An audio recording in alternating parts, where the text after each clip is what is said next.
verse 7, because he was talking about the bottomless pit, Europe, the beast. I ain't write that down. I got Genesis 25 from verse 6. It says spiritual powers will be given to the prophets and priests of the Most High. Jesus is real, but you devils taught lies on Christ. So many lies that when we come with the truth, people think that the lies is the truth and that the truth is the lie. Who changed the truth for God into a lie? In English, Jesus Christ, in Hebrew, it's Yahweh Shai. So do or die. The immaculate conception is deception, along with the myth of giving gifts on December 25th. Christmas is Satan's clause, the birth of Nimrod, and not the son of God. To you was kinda odd. On the Passover, Christ was born in the spring.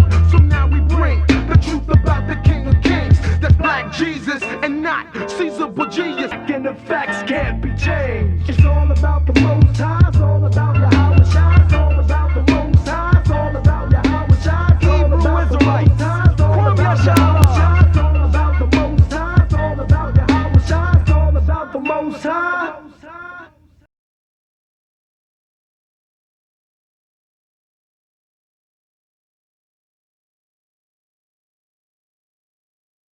Shalom, Israel. Shalom! Shalom, everybody online. Welcome to another live class with the Israelite School of Biblical History and Practical Knowledge.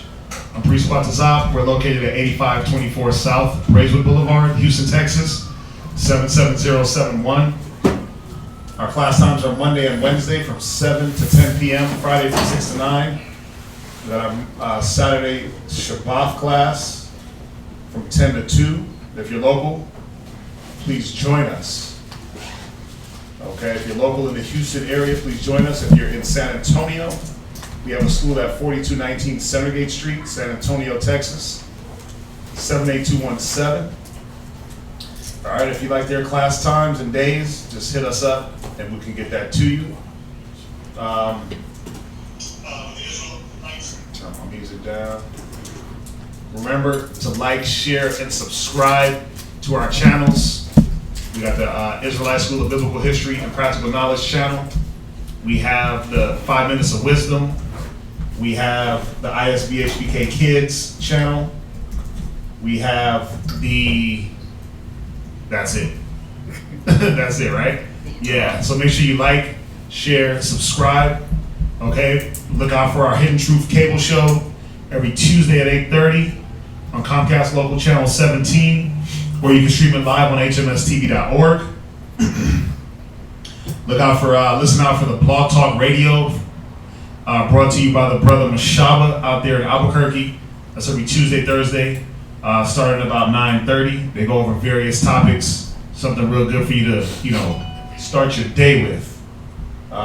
So just look out for those different ways that the truth is trying to get out and come to you. As for any announcements, we got Passover coming up here in the next 9 days.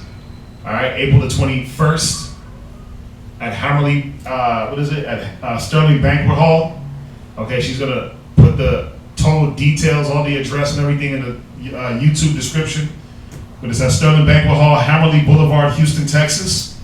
If you haven't yet RSVP, please do so we can know how many guests we're going to be having so we can accommodate everyone. We don't want anybody pushed off in the corner, pushed off in the back with no seat. We want everybody to be accommodated, so please let us know. Please RSVP and let us know what we got going on. All right, Israel Wear won't be taking any orders until after Passover. Kids class will be postponed until after Passover. So just look out for those things after Passover.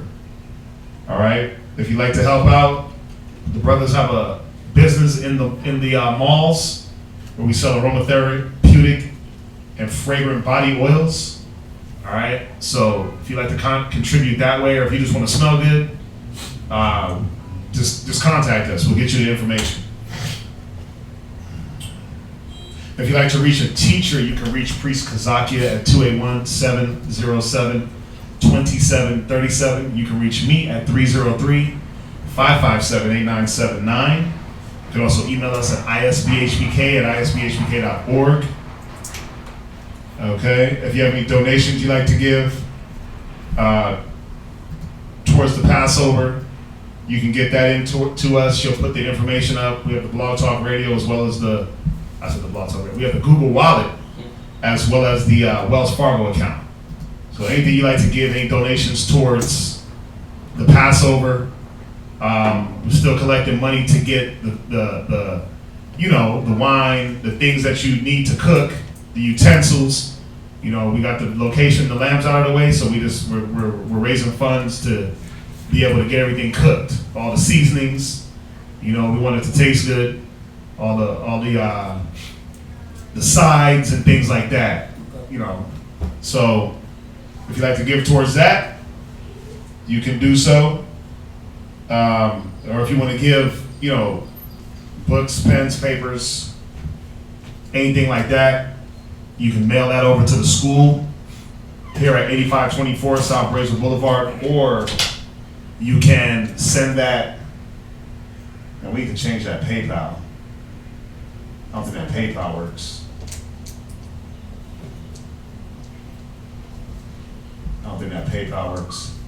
Yeah, or you can mail it over to the school out in San Antonio. All right, so whatever you like to give, and for everybody that's given so far, we appreciate it. We thank you. The ones that's given for the Passover, you'll see where all the money went, because the Passover we do it big. For those that help out with the school, that helps to keep the school functioning and running. We bear the burden. All we ask is for a little bit of help. Okay. That's going to be it for the announcements.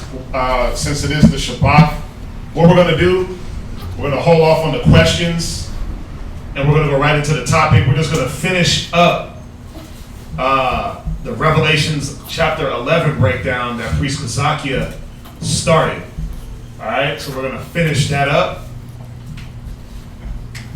and hopefully we can get through all of that today. It's not a lot. It's not a lot, actually. It's not a lot to the breakdown, but it is a lot of information. So,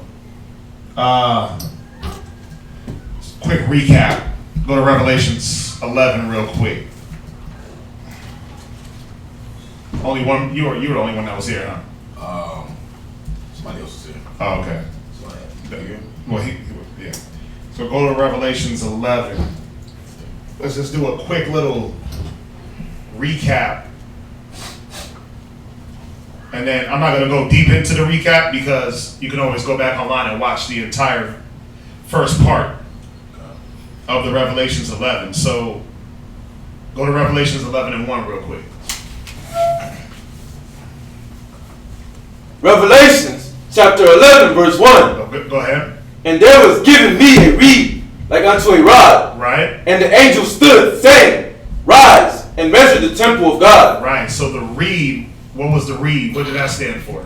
Measuring stick. It was a measuring stick, right? But what was it? The Bible / the law. It was the Bible / the law, right? So again, I'm just going over this quickly for the brothers and sisters that didn't get this first part. You can go back and watch Revelations, the first part of this breakdown in its entirety. I'm just going to kind of breeze through a quick recap and bring us up to speed of where we need to start from. So that reed equals the Bible, the law. It was a measuring stick. Go ahead. And the angel stood, saying, Rise and measure the temple of God. Right, and the temple of God was who? Was us. Right, the temple of God was Israel. Right, and you go to 1 Corinthians 3:16. I know you haven't been. No, you don't have to go there. I know you weren't here, but you could always watch the other one and then write it and then get it. But I'm just throwing it out there. So you can go to 1 Corinthians 3:16, 17, also 1 Corinthians 6 and 19 to prove that. Go ahead. And the altar, and them that worship therein. Right, which the altar were the priests, and them that worship therein was Israel. Read on.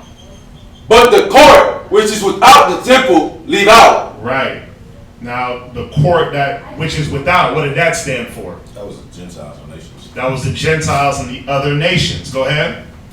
And measure it not, For it is given unto the Gentiles. Right. Go ahead. And the holy city shall they tread under the foot 42 months. Right. It said the holy city, which was who? We are the holy city. Israel, the nation. The 12 tribes. We're considered the holy city. It said do what? And they shall tread underfoot 40 months. Right. That 40 months was symbolic.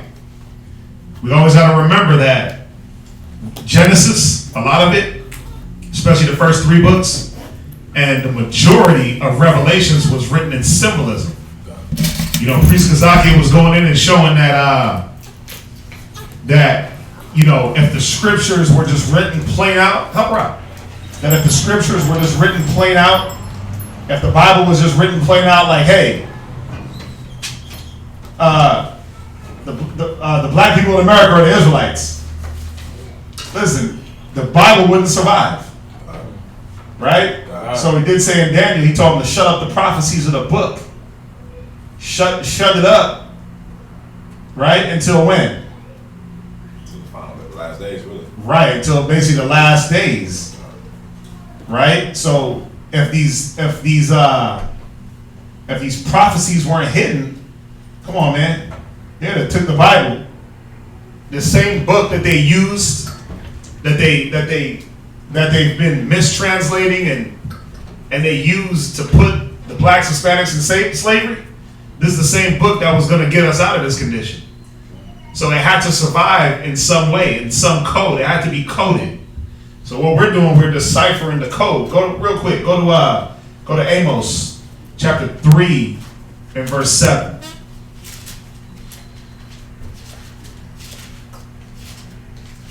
Amos chapter 3 verse 7. Go ahead. Surely the Lord God will do nothing. Read. But he revealeth his secret unto his servants. He does what? Revealeth his secret unto his servants. Yeah, the Most High is going to reveal his secret unto his servants, which is the 12 tribes of Israel. I'm just burning some frankincense and myrrh for everybody online. If you see the smoke, that's all it is. The same coals we burn on the Sabbath, just burning it right now. It is the Sabbath. So y'all see that? So surely the Lord will do nothing. But what is he going to do? He's going to reveal his secrets unto his servants. That's it. The prophets. The what? The prophets. Right. And we know the only prophets, the true prophets, are the Israelites. They can only come from the 12 tribes. Joel Osteen, right? Benny Hinn, T.D. Snakes, Creflo, Give Me More Money, right? They're not the true prophets of the Most High. What you got? Oh, you jump back to Revelations? Okay, perfect. Let's jump back to Revelations. Verse 3. Uh-huh. Revelation chapter 11 verse 3. And I will give power unto my 2 witnesses. Right. Wait, jump back to verse 2 real quick. Okay. And it says, in the holy city shall they tread underfoot 40 months. Again, that symbolism, that 40 months stood for 3.5. It's 3.5 years if you add it up. But that 3.5 years was symbolism for the 350 years that we would be in slavery. Right? The official start of the slave trade, 1620. Right? And then when Israel started waking up to their condition and waking up to who they were, when the truth started coming out was 1970. It's about 350 years. Okay, so this is what it was talking about. We were going to be trodden underfoot. We were going to be slaves.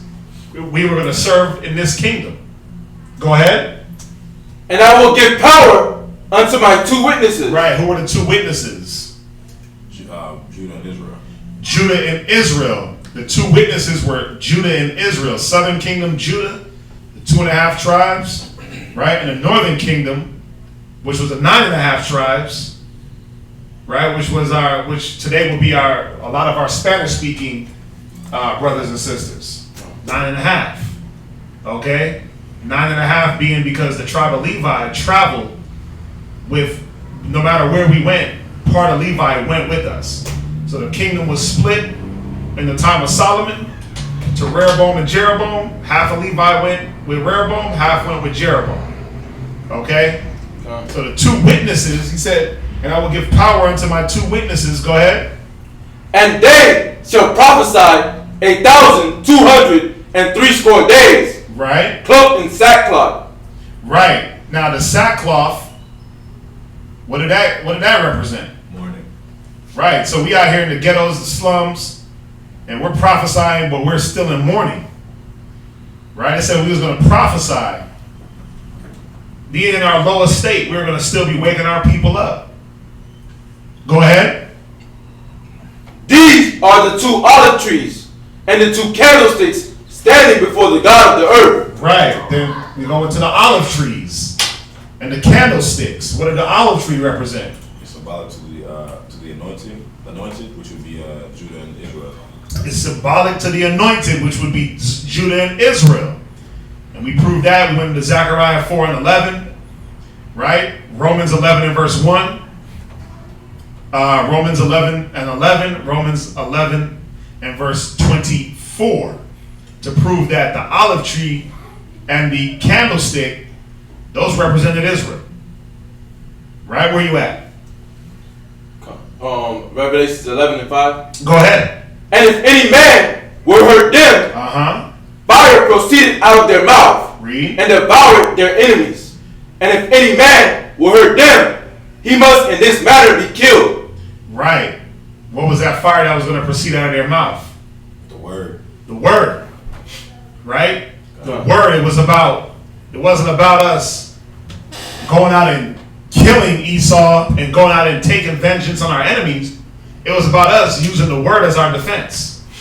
It says wisdom and knowledge should be the strength of thy salvation. What is it? Wisdom and knowledge should be the stability. Stability of thy times and strength of thy salvation. It was the wisdom and the knowledge that proceeded from the Most High that was going to save us. Y'all with that? Go ahead.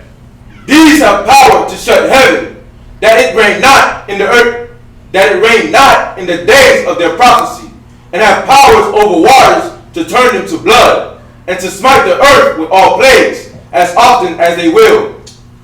Go ahead, read on. And when they shall have finished their testimony, the beast that ascended out of the bottomless pit shall make war against them. Right, so who was the beast that ascended? The Edomites. The beast was the Edomite nation. Right? Come. And we know that the Edomites, they came about in Genesis 25 and 25. The Edomites are the twin brother, right, of Jacob. Right? So it said the beast ascended out of the bottomless pit. What did the bottomless pit represent? Europe. Why? There's no natural resources. There's no natural resources. You go to Europe, nothing ain't happening over there. That's why they have to go to Africa. Right? There's no listen, they took natural resources and people out of Africa and the Middle East. They took us out of Africa as well as the natural resources. All the gold, all the diamonds, that whole Middle Eastern region, if you want to call it that, and parts of Africa are rich. That Fertile Crescent, that Mediterranean area, or what was called the Mesopotamia at the time, which is now modern day Iraq, rich in resources. The Fertile Crescent. In Europe, there's nothing. They barely get even sunlight out there. You go to places like London, it looks like this all the time. Cold. It's like 24/7, just dreary, looking like Seattle. Yeah. That's how it looks. Go ahead. And shall overcome them, and kill them, and their dead bodies shall lie in the street of the great. Where we at? Right. So when it says ascend out of the bottomless pit, that was going into how the Europeans love to make war. Right? And then when you go back into history, going back in 1453 AD, Esau reemerges as the Ottoman Turks, right? Or as the Ottoman Turk Empire, and then by defeating and destroying Constantinople. So again, Priest Kazaki went into those things in detail, right? Kazaki went into those things in detail.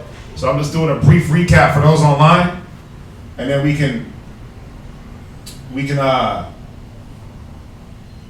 catch up with Let's see here. So we're going to be starting off at verse 8. Revelations chapter 11 and verse 8. Do me a favor. Take that to the back of the building. Yes, sir.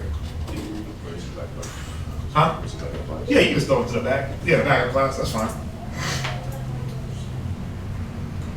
All right, so where we at? Revelations chapter 11, verse 8. Right? And their bodies shall lie in the street of the great city, Go ahead. which spiritually is called Sodom and Egypt, Right? where also our Lord was crucified. Right. So the scripture's letting us know that the bodies of the Israelites were going to lie in the street in the great city. Now, we're going to break this down. When it says that their dead bodies shall lie in the street, what is it? Who knows what that's talking about? Is that Ezekiel, the Valley of the Dry Bones? That's definitely Ezekiel. Yeah, let's go there real quick. Let's go to Ezekiel 37. Because are we literally dead in the great city? No. We're not dead bodies, but we're dead spiritually. Right? They don't have to, think about it, they don't have to whoop you into work anymore. They don't got to put you on the chain gang. They don't got to put you in slavery, right? And tie you and make you, go to the cotton field. They don't got to force you no more. All they do is just dangle a paycheck. They dangle a minimum wage in front of you. They dangle a 401k. They dangle a healthcare plan. And you mosey on in. They dangle your credit score in front of you. You get nervous. They dangle that mortgage payment. You get nervous and you run. I gotta go to work, man. I gotta get these bills paid. Gotta work for Master. So we're spiritually dead. And more importantly, we're spiritually dead to who we are. We're running to their jobs. We're running to their way of living, but not being actively conscious of who we are as a people. Not aware that when you serve Christianity, you're serving your oppressor's religion. When you do the holidays, Easter and Christmas and New Year's, and then you lie to your children, you're doing the oppressor's job for him. That's that spiritual death that we're in. Go to Ezekiel 34, 37 and verse 3. Read. And he said unto me, Son of man, right? Can these bones live? Right? Can they? That's the question. Like, will we ever wake up? Will we ever get it together as a people? Will Israel ever come to their senses? It's like when it says in Genesis, Judah is like a lion's whelp, like a crouching lion. Who shall rouse him up? It's like, damn, man. Is he ever going to get roused up? Is the nation ever going to wake up? But we are waking up. That's a good thing. More and more, day after day, what do you see? More and more brothers with fringes, more and more brothers with beards. The knowledge is getting out, so we are waking up. Go ahead. And I answered, O Lord power, thou knowest. Right. And he said, thou knowest. Read on. Again he said unto me, prophesy upon these bones, and say unto them, O ye dry bones, hear the word of the Lord. Right. So you see, Ezekiel was asking the question, man, can these bones live? Right? Excuse me. The Most High was asking Ezekiel, can these bones live? And Ezekiel was like, only you know. Only you know that they can live. And when we look around, man, we look at the condition of our people, we look at the state of affairs. It's like, man, are we ever going to get it together? It's like, we got to get worse before we get better. Which is sad, because it's like, can it get any more worse than the conditions that we're in? To the point where I seen a video, man, of a Judite man, or black man, so-called black man. He was fighting a cop. And he beat the cop down, and then this whole other team of Judites came and helped the cop.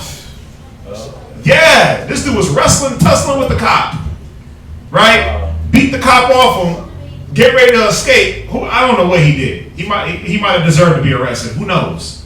But the point is, a whole team of people that look just like this man, whole team of black people went and did what? Help Esau. Help the beast. It's like, damn, it doesn't get any worse where now we're sitting there capturing one another and putting each other in slavery for the white man. How much worse does it get? That's why that question has to be posed to Ezekiel. Can these bones live? Jump back to Revelations. So when it's talking about the dead bodies, right? Read it again. And their dead bodies shall lie in the street of the great city, which spiritually is called Sodom and Egypt. It's called who? Sodom and Egypt. And what do we know as that city today? America. It's America, right? Go to Isaiah 1 and 3. Just branching off of that Ezekiel 37 and verse 3, excuse me. Go to Isaiah chapter 1 and verse 3. Isaiah chapter 1, verse 3. This is another reason why we're spiritually dead. Go ahead. The ox knoweth his owner, and the ass his master's crib. Go ahead. But Israel doth not know, my people doth not consider. You see that? The reason why we're spiritually dead, we don't even consider, man.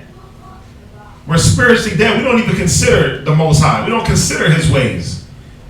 The ox knoweth his owner. The ass knows his master's crib. But we don't even know who our Creator is. We don't know who our power is. Hosea 4 and 6. Hosea chapter 4 and verse 6. So remember, you got to see, and Kazaki was touching on it the last time he went over this, or the first part, is how the Bible speaks to each other, how the Bible edifies itself, how, it all correlates together. Hosea 4 and 6, read. My people are destroyed for lack of knowledge. Go ahead. Because thou hast rejected knowledge. You see, this is why we're spiritually dead, because we reject knowledge. It says, my people are destroyed for lack of knowledge. See, instead of trying to get the knowledge of the Bible and what the Most High wants, what does our people want to do? They're running to get the knowledge of what the white man wants. Let me get the knowledge of the quasar and the moons and the knowledge of the zodiac, and let me get the knowledge of the depths of the sea and the knowledge of the book of the dead. But that knowledge is destroying us. How to run orgies and trains on our women, that's destroying us. The knowledge of how to roll blunts, that's killing us. That's why he said we're destroyed for lack of knowledge. Because the knowledge of wickedness is not wisdom. Read on. I will also reject thee. You see that? Since we don't look for knowledge, since we don't consider, the Most High said He's rejected us. That's why we're spiritually dead. That's why the majority of our people walk through America like zombies. All they look forward to is, it's sad, man. We let an alarm clock, the majority of our people let an alarm clock dictate their life. How? Because you got to go to bed for a certain time to wake up for a certain time. I got to be in bed by 10. I got to get my 8 hours of rest, but that alarm clock's going to go off at 6. I got to be at work, fresh, ready to go. And you do that for 5 days out the week. Then the other 2, what do? You just waste away on the weekends. In nothingness. No purpose, no guidance, no vision. The scriptures say my people are destroyed for a lack of knowledge. Excuse me. Where there's no vision, the people perish. Right? Where there's no vision, we perish. That's why we're spiritually dead. We have no vision. The so-called blacks, Hispanics, and natives have no vision past what they can touch, what they can feel, and what they can see. If I can't drink it, I don't believe in it. If I can't taste it, I don't believe in it. That's all we're about, our senses. This is what keeps us spiritually dead. Read on. That thou shalt be no priest to me. Seeing thou hast forgotten the law of the Most High, I will also forget thy children. Right. And if we don't come back to the law of the Most High, our children are going to be in this same predicament. In these same calamities, being spiritually dead in this wicked kingdom. Jump back to Revelation. Go ahead. Y'all with me so far? Go ahead. And their dead bodies shall lie in the street of the great city. Right? So the great city. What is the great city? Read on. Which spiritually is called Sodom and Egypt. Right. So What is America spiritually? Sodom and Egypt. Why? Because of the rampant homosexuality. This place got more gay rights than anywhere in the world. This place, they believe in homosexuality. They run off of homosexuality. Everything is geared towards the anal cavity, right? Everything is geared towards the anus. It's sad. It's sad, man, that you got grown men that will draw up and write cartoons and write movies, and there's nothing but homosexual innuendos and vile affections towards other men. This whole America is geared towards sodomy, right? Homosexuality and lesbianism. Go to Isaiah chapter 1, verse 9. Except the Lord of hosts had left unto us a very small remnant. Right. We should have been as Sodom. Right. And we should have been like unto Gomorrah. Yeah, unless the Most High had reserved 7,000 men that would not bow the knee to Baal, man, we would all be like Sodom and Gomorrah. Doing what? Just following this wicked America. You see that? So the great city is America. That great city that we're spiritually dead in. This is where the majority of our people are. In this America. In this North, Central, and South American region. But America, man, you got to see it. It's Sodom and Egypt. Right? Jump back to Revelations. Revelation chapter 11 verse 8. Uh-huh. And their dead bodies shall lie in the street of the great city. Right? Which spiritually is called Sodom and Egypt. Right. Now, why is it also Egypt? We're slaves. Because we're slaves, right? Go to Exodus 20 and verse 2. Because you're a slave in this modern day America. You're a slave in America. See, the sad part is, man, you got our brothers and sisters, they'll come from like the islands in the Caribbean, and they'll think that they're going to come to America to get a better life. But what are they really coming to do? You coming to be a slave. You coming to work for a little bit higher wage, right? But it ain't really that much of a difference. It all evens out. You ain't coming here to get rich. How many Jamaicans that left Jamaica and became rich, working a 9 to 5? How many Haitians? How many Dominicans? It ain't happening. Egypt literally opens you when it says, home of the free, land of the brave. When you come into that port, Egypt is literally receiving you with open hands. Like, yeah, come on, come on. I'm going to lock your ass down and turn you into my slave. You're going to work for minimum wage. You're going to work X amount of hours. You ain't going to get no time off. You're going to be dedicated to this slave ship. That's it. Go and read that. Exodus chapter 20 verse 2. Uh-huh. I am the Lord thy God, which have brought thee out of the land of Egypt. Right? Out of the house of bondage. See that? Out of the house of bondage.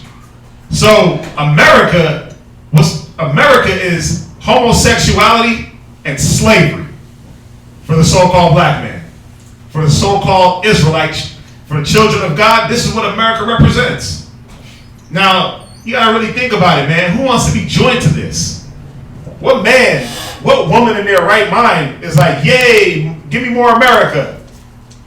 Well, only the ones whose dead bodies are not lying in the streets. Only the ones who aren't spiritually dead. The ones that are spiritually dead are like, man, this is the greatest country in the world. I love America, right? I love me some America. I'm free. My rights, my 12th Amendment rights. The ones that are spiritually dead, that's what they're about. They're about America and all that it stands for. They'll, even though you got to see how America does it, man. America will make you promote something against what you believe on the sly. Like, I just heard this about. I just heard this, man. T-Mobile, the company T-Mobile.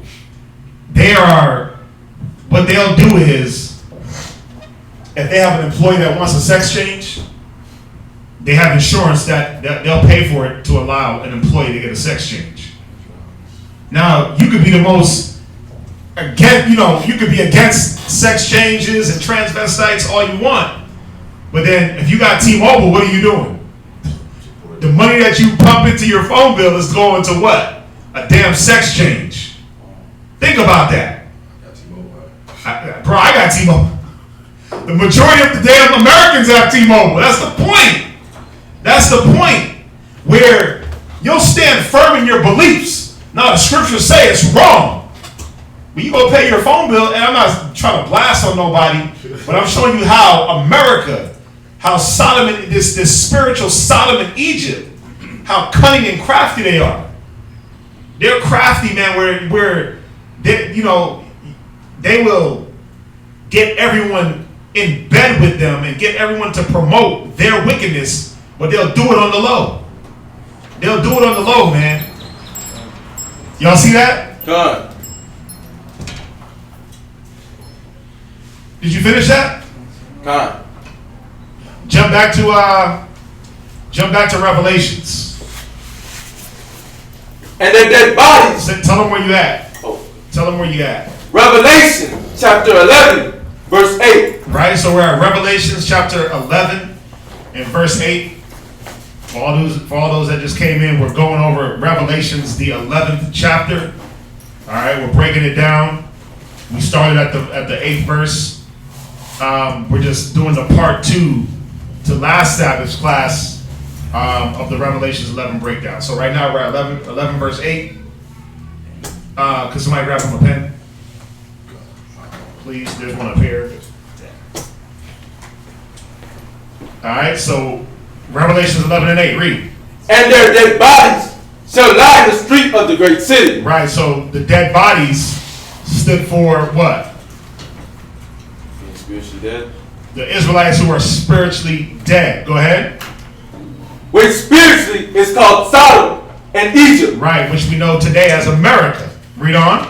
Where also our Lord was crucified. Right, it says where also our Lord was crucified. Now, was Yahushua crucified in America? Was he crucified in Sodom? La. Was he crucified in Egypt? La. Right, again, heavy symbolism here. What this is going to is showing that the truth of Christ, this is where the truth of Christ, the color of Christ, the Israelite nationality, this is how it's been hidden. This is who's been hiding it. Right? So, drop this down. Go to, this is the truth about Christ was done away with and hidden. The truth, because no matter where, come on, man, think about it. What church, what Edomite church is teaching, or that was starting off like Christ is black? None. Right? No church started off talking about Christ was black. So the truth was hidden here in America. It was hidden away. It was done away. Right? Go to Romans. Go to Romans chapter 1. Romans chapter 1 and verse 18. Romans chapter 1 verse 18. Mm-hmm.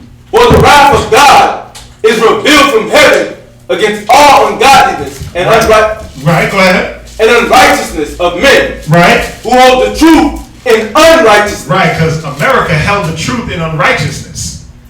Right? They had the Bible. They had the Word. But what did they do with it? They twisted it up. They changed it. Jump down to verse 21. Because that, when they knew God, they glorified Him not as God. Right? Go ahead. Neither were they thankful. Read. But became vain in their imaginations. And their foolish heart was darkened. Read verse 22. Professing themselves to be wise, they became fools. They became what? Fools. Read. And changed the glory of the uncorruptible God. Go ahead. Into an image made like to a corruptible man. Right. They changed the glory of the uncorruptible power. Right. They changed the glory of the uncorruptible Yahushua. They changed him from a strong, powerful Israelite man to what? A damn homosexual. They changed him to a blue-eyed, blonde-haired or brown-haired, stringy dog-haired homosexual. Floating on clouds, petting lambs, right? Molesting your children. That's what they turned Christ into. Right? Amongst other things. Read. And to birds. Right? And four-footed beasts. Right. And creeping things. You see that? Go ahead. Wherefore God also gave them up to uncleanness through the lust of their own hearts, to dishonor their own bodies between themselves. Right? And we know that's the repercussions of all the lies that they put on the Bible. All the lies that they put on the children of Israel, stealing their nationality, saying that the Israelites are white, that the people people over there in Tel Aviv, over there in Israel, that they're the real Israelites. But look, the Most High gave these nations up to uncleanliness. Tel Aviv, come on, they got the biggest gay parade in the world. They got a gay month. You want to be real safe as a faggot? Move to Israel. They profaned the Holy Land. But the Most High gave them up to them vile affections and that uncleanliness. Go ahead. Who changed the truth of God into a lie. Yeah, they changed the truth of God into a lie. They changed the fact that Christ was a black man. Solomon was a black man, that he was your ancestor. They changed that into a lie and told you what? All the blacks and Hispanics, y'all are Gentiles. Y'all are servants. Right? We're the true kings. We're the true rulers of the earth. They put themselves up and put us down. They changed the truth. Go ahead. And worship and serve the creature. And they served the creature. They made themselves God, man. Go ahead. More than the creator. And they serve the creature. And ain't that what the white man does? He'll cater to his dog more than he will to what the Most High wants. He'll cater to his animals and his plants and his fish. He'll cater to all the carnal things of this earth more than more than thus saith the Lord. Go ahead. Who is blessed forever. Amen. Go to 1 Maccabees 3:48. 1 Maccabees in the Apocrypha. 1 Maccabees chapter 3 verse 48. And laid open. Slow it down so everybody can get it. Okay.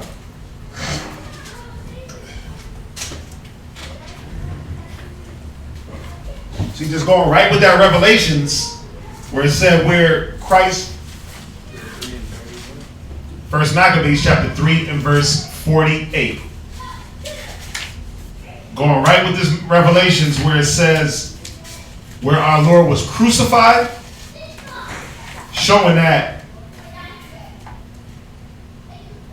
this is where the truth of Christ was hidden. It was Esau, man. They hid the truth of Christ and then brought it over here to America that they were Jesus, that they were the angels, that the book was written about them. And we know that's a lie. Read 1 Maccabees 3:48. And laid open the book of the law, wherein the heathens had sought to paint the likeness of their images. Right. This is how they hid the truth, man. They laid open our books And whitewash. and they whitewashed all the images. They whitewashed the law. Come on, man. They whitewashed everything. They diminished. They laid open them law books, man, and they diminished the law, bro. They whitewashed the law and made it of none effect. But we're coming back to that law. Go to right. So y'all understand that, right? That verse. So read verse 8 one more time. Revelation chapter 1 and 11 and verse 8. And their dead bodies shall lie in the street of the great city. Right. Speaking of the Israelites who are spiritually dead in the great city, which is, go ahead. Which spiritually is called Sodom and Egypt. Which we know as America. Read. Where also our Lord was crucified. Right. Where also the truth of Christ has been hidden. Y'all get that? Go to Revelations 11 and verse 9. And they of the people and kindreds and tongues and nations shall see their dead bodies 3 days and a half. Read. And shall not suffer their dead bodies to be put in graves. Right. So, again, I know you guys went over it in the last class about the 3.5 days. Right? What does that 3.5 days stand for? 350 years of captivity. It's symbolic for the 350 years of captivity. So, that 300 years of captivity in America from 1620 listen, the reason why we say 1620, that's the official start. We know, 1619, 1618, right? But the official start of slavery in America. Remember, if you know your history, when did slavery actually start in the world? When? 15. No, gotta go further back. Babylon. Gotta go further back. Talking about just slavery in Like general. Babylon and stuff like that? Nah, I'm talking about slavery, the transatlantic slave trade, that started in 1490. Now we know 1492 Columbus came, right? But what did he come for? The natives. Right, so it took him about 3 years to get here. So slavery started 1489. Took him through. It was you gotta understand, it was a plot. It was a plan. Who did it start with? Christopher Columbus, the transatlantic slave trade. Yeah. When he went to the Queen, he wasn't going to the Queen to go find no damn India or whatever he said he was going to go find. A trade route to India? Nah, bro. He was going on a reconnaissance mission. Because when Columbus first came to America, how many ships did he bring? Remember? Was it 3? It was 3. Then when he left and went back. He left America, came back, and bought like 30,000 soldiers. He said that people are so peaceful that they're like made to be servants. Right. But that was the second time. Came, reconnaissance, spied out the land, like any warrior, like any mercenary. He went, he spied out the land. He went back to the Queen. Okay, this is what I need. So slavery, the transatlantic slave trade, started around 1490, right? But in America, the official start of it in America was about 1620. Okay, so that's why we use that date. So the 350 years is symbolic, or the 3.5 days is symbolic for the 350 years of slavery in America from 1620 to 1970, where the Israelites started to wake up, where the truth started to come out. Right? 1620 to 1970. Yeah. Right? And it says, read in Revelations. And verse 9 again? Read verse 9, yeah. And they of the people and kindreds and tongues and nations shall see their dead bodies 3 days and a half, and shall not suffer their dead bodies to be put in graves. Right, they weren't going to bury us because we were not physically dead, we were spiritually dead. Right, we were their slaves, we were their captives. We were the ones that did what for this economy? We built it. We built this economy on our backs. We built the White House, we built the railroad systems, we built the infrastructure of America through slavery. All your Merrill Lynch and your Chase Bank and your J.P. Morgan and all your Ivy League colleges, Harvard and Duke and Yale, those were all white colleges built by black men, by black slaves, And by Israelite slaves. Insurance started by slaves too. Insurance, that's what I said. That's why I said J.P. Morgan and Chase Bank. The banking system, the Wall Street. Now I'm gonna do a class on that too, just going into that. But all that was built off the backs of slaves. You were the stocks. You were the bonds. You were the insurance policy. You were the loan.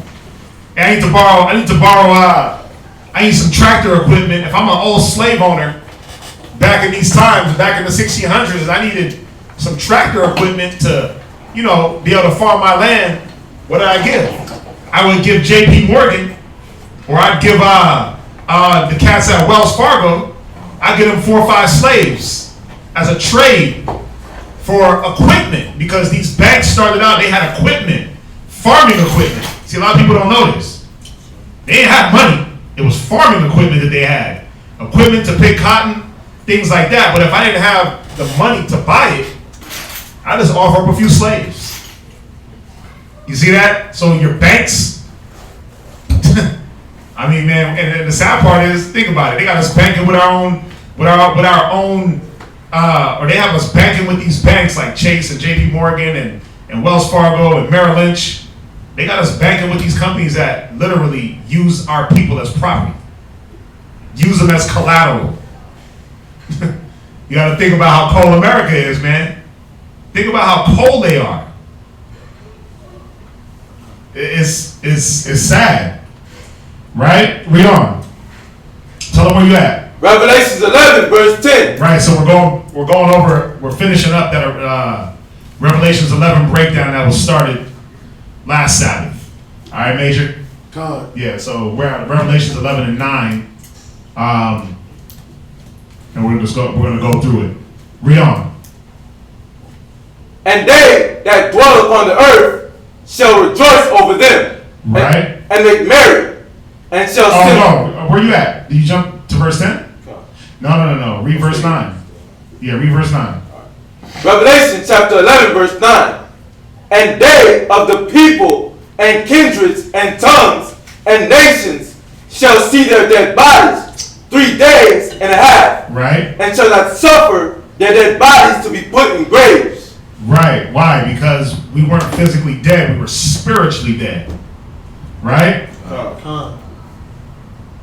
And we know that 350 years was the 3.5 days. That was symbolic for the 350 years. I said that. And you can find that. Y'all went through it earlier, but go to Daniel's 12 and verse 7.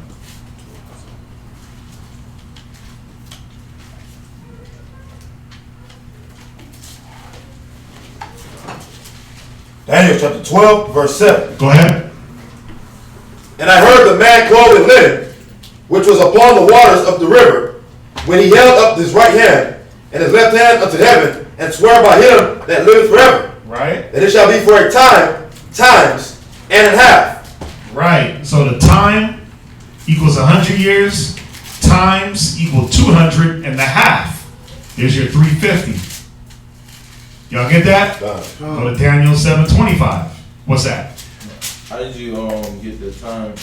It's like represents 100 though. Go to Daniel 7:25. Daniel chapter Right. 7. I know you're like, how does that, right? Go to Daniel 7:25.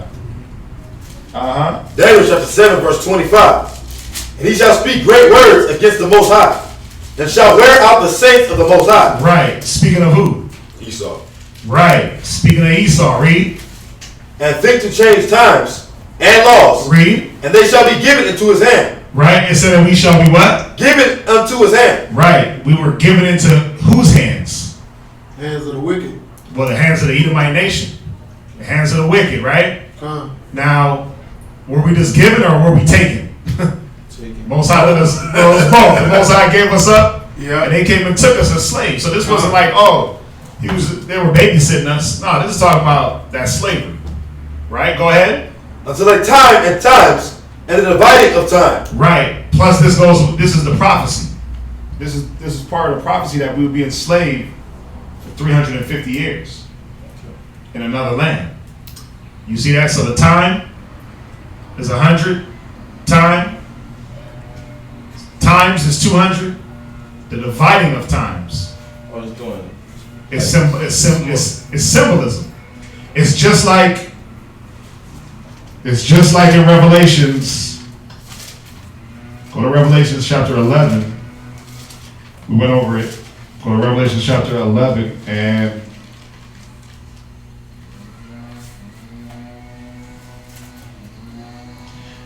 and 2. 11 and 2. Yeah, Revelations 11 and 2. But the court which is without the temple, Right. leave out. So we know that the court that is without the temple is speaking of the nations, right? Go ahead. And measure it not. Right. For it is given unto the Gentiles. You see that? So this is speaking about the Gentiles. Now this is future prophecy. Go ahead. And the holy city shall tread underfoot 40 and 2 months. Read it again. But the court which is without the temple, leave out, Right? and measure it not. Right. Go ahead. For it is given unto the Gentiles. And the holy city shall they tread underfoot 40 and 2 months. Right. Now, we know this has to be symbolism because look at the state of our people. Were we just in captivity for 40 months? For 42 months? No, but see, when you break down that 42 months, it equals 3.5 years. You see that? And then that 3.5 years is talking about 350 years. when you link up the Daniel 7 and the Daniel 12, that's how you get that number. Oh, so it's connected to this. Yeah. Okay. Yeah, it's connected to that. That's why I went back there. Oh, okay. To show that it's the same, it's speaking of the same thing. Remember, the Bible is going to edify itself. You have your hand up, Kendrick? So is it saying that after 350 years that we're going to be out of captivity? It's saying that after 350 years, we start waking up. We start waking up because 350 years, remember, the official started the slave trade 1620 to 1970. 1970 is when the truth started coming out. So it didn't say that we're going to be, because we're still in captivity. We can't get it twisted, right? We're still in captivity. But this is when our people in 1970, the truth, the knowledge of Christ, who the true Israelites are, that's when that's first started coming out. So what it was saying was that we were going to wake up after this 350 years, start waking up, start coming back to who we were. But we weren't going to be totally just dismissed out of captivity else, because then what it will be saying is that after 350 years, Christ will come. We know the only way we get out of this captivity is how? Keep the commandment? No. The only way, we can keep the commandments all day, but the real way to get out of this captivity, Yahweh Shai got to come and save us. That's what we're waiting on.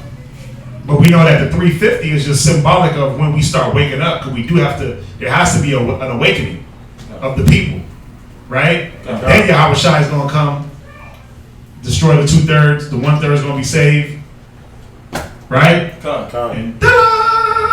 And in the midst of all that, it's going to be destruction, peril, right? Yeah. So don't mix that up and think like 350 years, oh, we're out of slavery. No. 350 years, we're still in captivity, but we're waking up in the 70s. The Great Awakening. The Great Awakening, right? Let's jump back. So everybody's clear on that? Let's jump back. Where we at? So we're at Daniel's. Oh, that was Daniel's 12 and 7. Go to Daniel 7:25. Daniel chapter 12, 7 verse 25. And he shall speak great words against the Most High. Right. And shall wear out the saints of the Most High. Because ain't that what they do? They speak great words. Oh, God ain't real. You don't need God. Right? Ain't that what the white man does? Who needs God when you have drugs and alcohol? Or who needs God when you have a good paying job? That's what they're on. And you got grace. Right. Who needs God when you have grace? Go ahead. And think to change times and laws. And have they not? What do they give you? Daylight savings? Added the extra, leap year, added the extra 6 days to the calendar every year for God knows how long. Changed the Sabbath. So they changed times and laws, right? Made homosexuality, destroyed the law of the Bible, took that out of the woodworks. Right now they got to be a separation of church and state. Can't pray in church. You can't pray in school and do all that.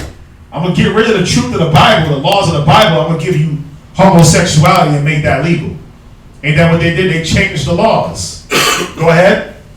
And they shall be given into his hand until a time and times. And it's saying that us as Israelites, the 12 tribes, are going to be given into the hands of the man that has changed laws, times, the one that has spoke great words against the Most High. We're going to be given into his hands. Go ahead. Until a time and times, and the dividing of time. Right. Symbolic of the 350 years. Let's jump back down to Revelation chapter 11 and verse 10. Revelations, the 11th chapter, the 10th verse. Revelations chapter 11, verse 10. And they that dwell upon the earth shall rejoice over them, and make merry. Go ahead. And make merry, and shall send gifts one to another, because these two prophets tormented them that dwell on the earth. Right. So it says, and they that dwell upon the earth shall rejoice over them. Now, the they that dwell upon the earth is speaking of all the nations that took part in our enslavement. All the nations that took part in our enslavement. and they that dwell upon the earth shall rejoice. They were happy. They were happy to have your black ass in slavery. They were happy to have a bed warmer. They were happy to not have to go out and pick cotton. They were happy as hell when they put you up on the Black Friday, when it was Black Friday, and they put you up on the little stage, and they said, 23-year-old young healthy Negro for sale, but half the price. They was happy as hell to do that. They was happy as hell to sell you, man. They didn't have no remorse. Do you think that the white man read this or knew that after 3.5 days or 350 years that we will wake up? No, they didn't know this. Go back to Amos chapter 3 and verse 7. If they did know this, you wouldn't be reading this Bible today. It had to be written in code. There's a reason why it's coded. Because if it was just written plain out, the black man is the Israelite, Christ is black. If it was written plain out like that, the Bible wouldn't survive the test of time. But it had to be written in a symbolism. It had to be written in a code. It had to be written in secret. Read Amos 3 and 7. Surely the Lord God will do nothing, but he revealeth his secret unto his servants the prophets. Right. Esau and his servant. Esau and the prophet. So he wasn't going to reveal this to them. They just took it at face value. 40 in 2 days. 40 in 2 months. They took it at face value. They didn't know how to decode it. They don't know how to go through the precepts. So he says, surely he will do nothing, but he revealed his secrets unto the prophets and the saints. That's us. That's Israel. All right? If not, who knows what we'd be reading? They would destroy the Bible. It would be like some Book of Eli type moves. Right? Let's jump back. Revelations 11 and verse 10. And they that dwell upon the earth shall rejoice over them. Right. Why were they rejoicing, the other nations? Because they were happy to have some young, strong backs to do their work. They were happy to get you and put you in slavery. They were happy to sell you. They were happy to put you and make you, us, the 12 tribes, their merchandise. Go ahead. And make merry. And shall send gifts one to another. When it says and send gifts, the gifts were you. The gifts was Israel, us. What were they doing? They were shipping us from plantation to plantation. Right? They were shipping us from plantation. One stop here in the Caribbean, or maybe 4 or 5 stops, shoot up to Virginia, shoot back down. They had that's why they call it the slave trade. They were trading us like baseball cards. I got 50 strong ones down hither. So I'll trade you 10 males for 1 female and blah, blah, blah. That's how they was doing it. It was trading you, man, according to what the needs were. They were trading you for sex, because it wasn't just work, right? They would send letters, the plantation owners, they would send letters around to each plantation, like, yeah, we got a young buck to break. You gotta look it up. When they talk about breaking a buck, they would send letters to one another, like, yeah, we got a young buck to break. And they would, all the slave masters or whoever, when they would come down to that one plantation and take turns raping this black man in front of his family. Oh yeah, they would feather him, they would tar him, they would tie. You look at your Levi jean symbol. Your Levi jean symbol is, it used to be a man between 2 horses. Where did they get that from? They would put a slave between 2 horses, string them up, right? They would tar them, they would feather them, they would string them up, slap the ass of the horses, and they would pull them apart. Yeah, where did they get that from? Your Timberland boots, right? The tree. Come on, man. And then the Timberland strings look like what? A damn noose. Where did they get that from? Why do you think that the owner of Timberland was like, yeah, I don't make my boots for black people. It's for white boys. This was back in the 90s. This was back in the 90s this came out. Niggas love their Timbs. I got a couple there. I'm down for my Timbs, but they ain't my Timbs. But you gotta see these brands, man, that we wear. A lot of them, they were built off the backs of slavery itself. And one of the Adidas logo, it has like that pyramid shape to it, you know? You ever seen that? I've seen it, but I don't know too much about that one. So I don't know. I mean, I just know that it was started by like some German dude, Adi Dassler. Because when I was working my job, they had took us to this a rum tasting event, with Esau, and the brand of the rum that they were tasting was called Plantation Rum. Yeah, Plantation Rum. Yeah, come on. I was hot. Come on, man. I've been mad as hell too. Yeah, Plantation Rum. Because why? They had Negroes on plantations. You think Jack Daniels? You think Jack Daniels made whiskey? It's been revealed that he didn't make the whiskey. It was his slave. It was a black man that made Jack Daniels. Jack Daniels took the name. There was a whole article on that. His name, he had a weird name too. Some woman wrote a book and brought out all the info. But yeah, Jack Daniels, come on, he didn't make no whiskey. You think the Colonel really came up with the secret recipe, the 13 spices? Some random white dude could make chicken that good out of nowhere? I mean, come on, man. The Colonel had slaves, bruh. So they were happy to use us for what we did best. We knew how to eat. We knew how to drink. We knew how to work. We knew how to get things done. Right? When we didn't want to do it for them, they would whoop us. They would beat us into shape, rape us, rape our women. So they were happy. They were happy that when your wife gave birth during slavery to take that baby and do what? Send it to the next plantation as a gift. Baby, it's a gift. I got a newborn for you. Little thick black baby. Right? He gonna be strong. They raised him, put him in the house, he became a house Negro. Or, depending on how strong he was, he'd be a field Negro. They were happy. All right, you had your hand up? Con, two things. The guy's name was Nathan Green. Who? The guy who, That did Jack Daniels? Yeah. I thought it was something else. It said born into slavery, I can't even pronounce that word. Born into slavery after the Civil War, he is known as the master distiller who taught the techniques to Jack Daniels. Yep. He was a master distiller. Jack Daniels was an orphan, so he was poor. He was a poor white boy, and a slave master took him in, and then he told the slave Nathan Green to teach him how to do it. Yeah. See, you know, see, but that's the thing. But everybody, Jack Daniels Tennessee whiskey, like this white boy invented it, but he gets all the credit. What else? Joel 3 and 3. I'm about to go there next, man.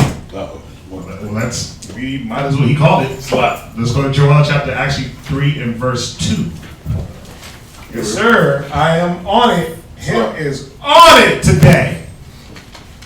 Right? Yeah, Uncle Nearest is his name. That's it. Nearest. That's it. That's what it says. Yeah, I knew he had a weird name. He had a weird name, so that's the thing. Joel, what is it? Nathan Nearest Green. Joel chapter 3 and verse 3. Part 2. Joel chapter 3 and verse 2. Let's go there. Joel chapter 3 verse 2. I will also gather all nations and will bring them down into the valley of Jehoshaphat. Wait, I'm going to bring some nations? All nations. Right, because, listen, man, at the end of the day, all the nations had something to do with us being slaves. They all partook.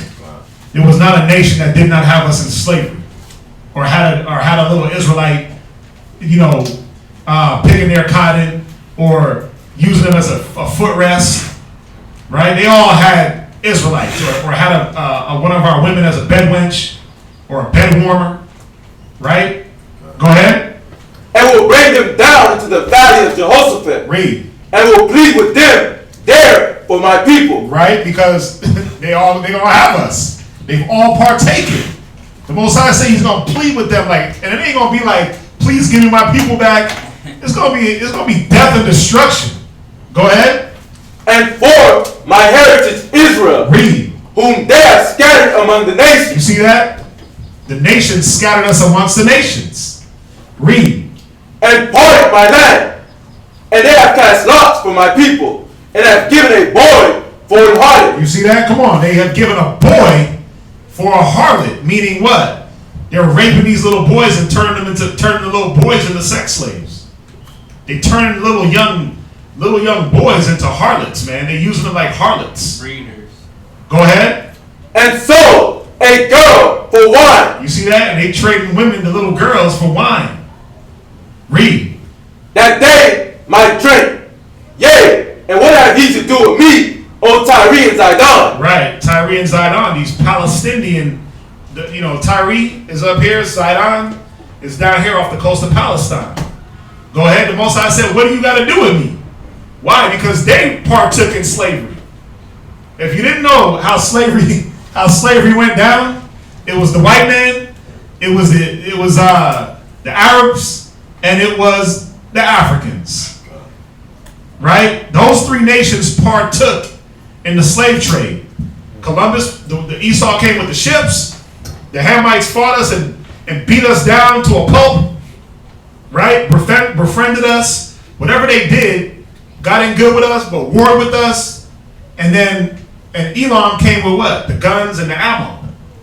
That's how that went. So, I mean, y'all want to cozy up to these nations. They enslaved us. Kendrick. What about the Chinese? I'm sure they had a part. I'm sure they had a part. Like it says, all nations had a part. I'm sure there was some slaves of the Israelites. And remember, the scriptures say we were scattered through the four corners. So all nations took a part. If you name a nation, they had a part in slavery. I would say, you get some research. Amalek actually funded the ships. Yeah. Oh yeah. Come on, man. The funding, bro. But it was all. Go to Psalms 82 real quick. Go to Psalms 82. Hold where you at in that Joel. Just on that point. Go to Psalms 82. Psalms chapter 82 and verse 1. Uh-huh. Read verse 2. Psalms 83. Psalms 83 and verse 2. Psalms chapter 83 and verse 2. For lo, thy enemies make a tumult. Right. And they that hate thee have lifted up their head. Right. They that hate thee. All the nations hated Israel. They hated us because of our glory and our prestige. Go ahead. They have taken crafty counsel against thy people. They have done what? Taken crafty counsel against thy people. Go ahead. And consulted against thy hidden ones. You see that? They have taken crafty counsel. Go ahead. They have said, come and let us cut them off from being a nation. Read verse 5. Verse 5. For they have consulted together with one consent. Right. They are confederate against thee. Read verse 6. The tabernacle of Edom. See, the so-called white man. Read. And the Ishmaelites. Read. Of Moab. And Hagarim. Read. Gabal. Read. And Ammon. Come on. And Amalek. See that? Read on. The Philistines. Right, that's Tyre and Zidon. Go ahead. With the inhabitants of Tyre. You see that? Read verse 8. Ashur also is joined with them. Uh-huh.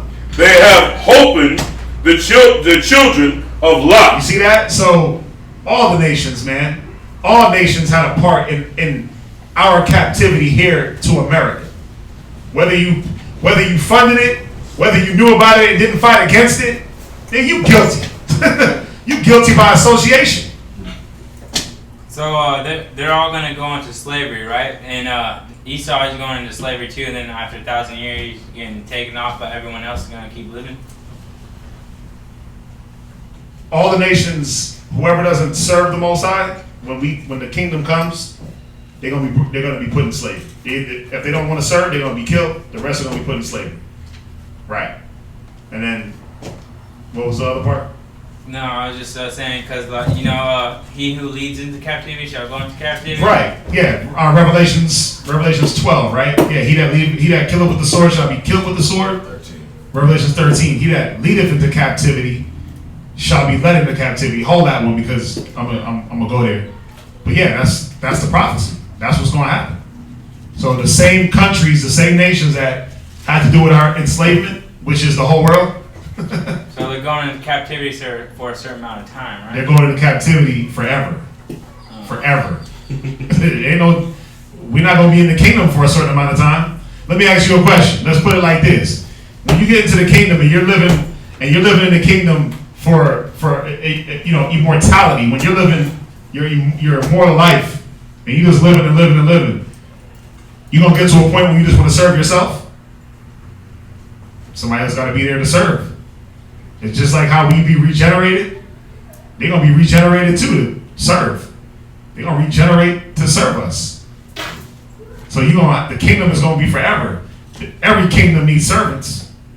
Right? Every kingdom needs to get the lawn cut. Think about it. I ain't cutting my own lawn. I'm tripping. Right? I ain't making my own Kool-Aid. Okay, I might make my own Kool-Aid. Because Esau is whack. You gotta make it right. Right? You better train them.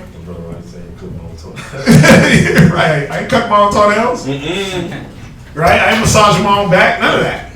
Right? They gonna do it. They gonna be there to do that forever. Right? Let's jump back. Boy. Yeah. Oh, see, yeah, they're going in. Yeah, I mean, when you look at, even if there was a country that didn't partake in the actual slave trade part, it was still something that they did. There was still something that they did to promote and push us being slaves here in America. I mean, again, they knew what was going on. How come nobody stood up against it? Well, there was a reason why. The scriptures said that they were all confederate against us, meaning that they all came together against us. They weren't going to stop it. They weren't going to be like, oh no, don't go get those healthy slaves. Don't get that free labor. They weren't going to do that. So they all had something to do with it. Y'all can hear me, right? God. I feel like I can. Can y'all hear me? Can y'all hear me? Which one's better? This one or this one? About the same. Oh. I like this one. Yeah.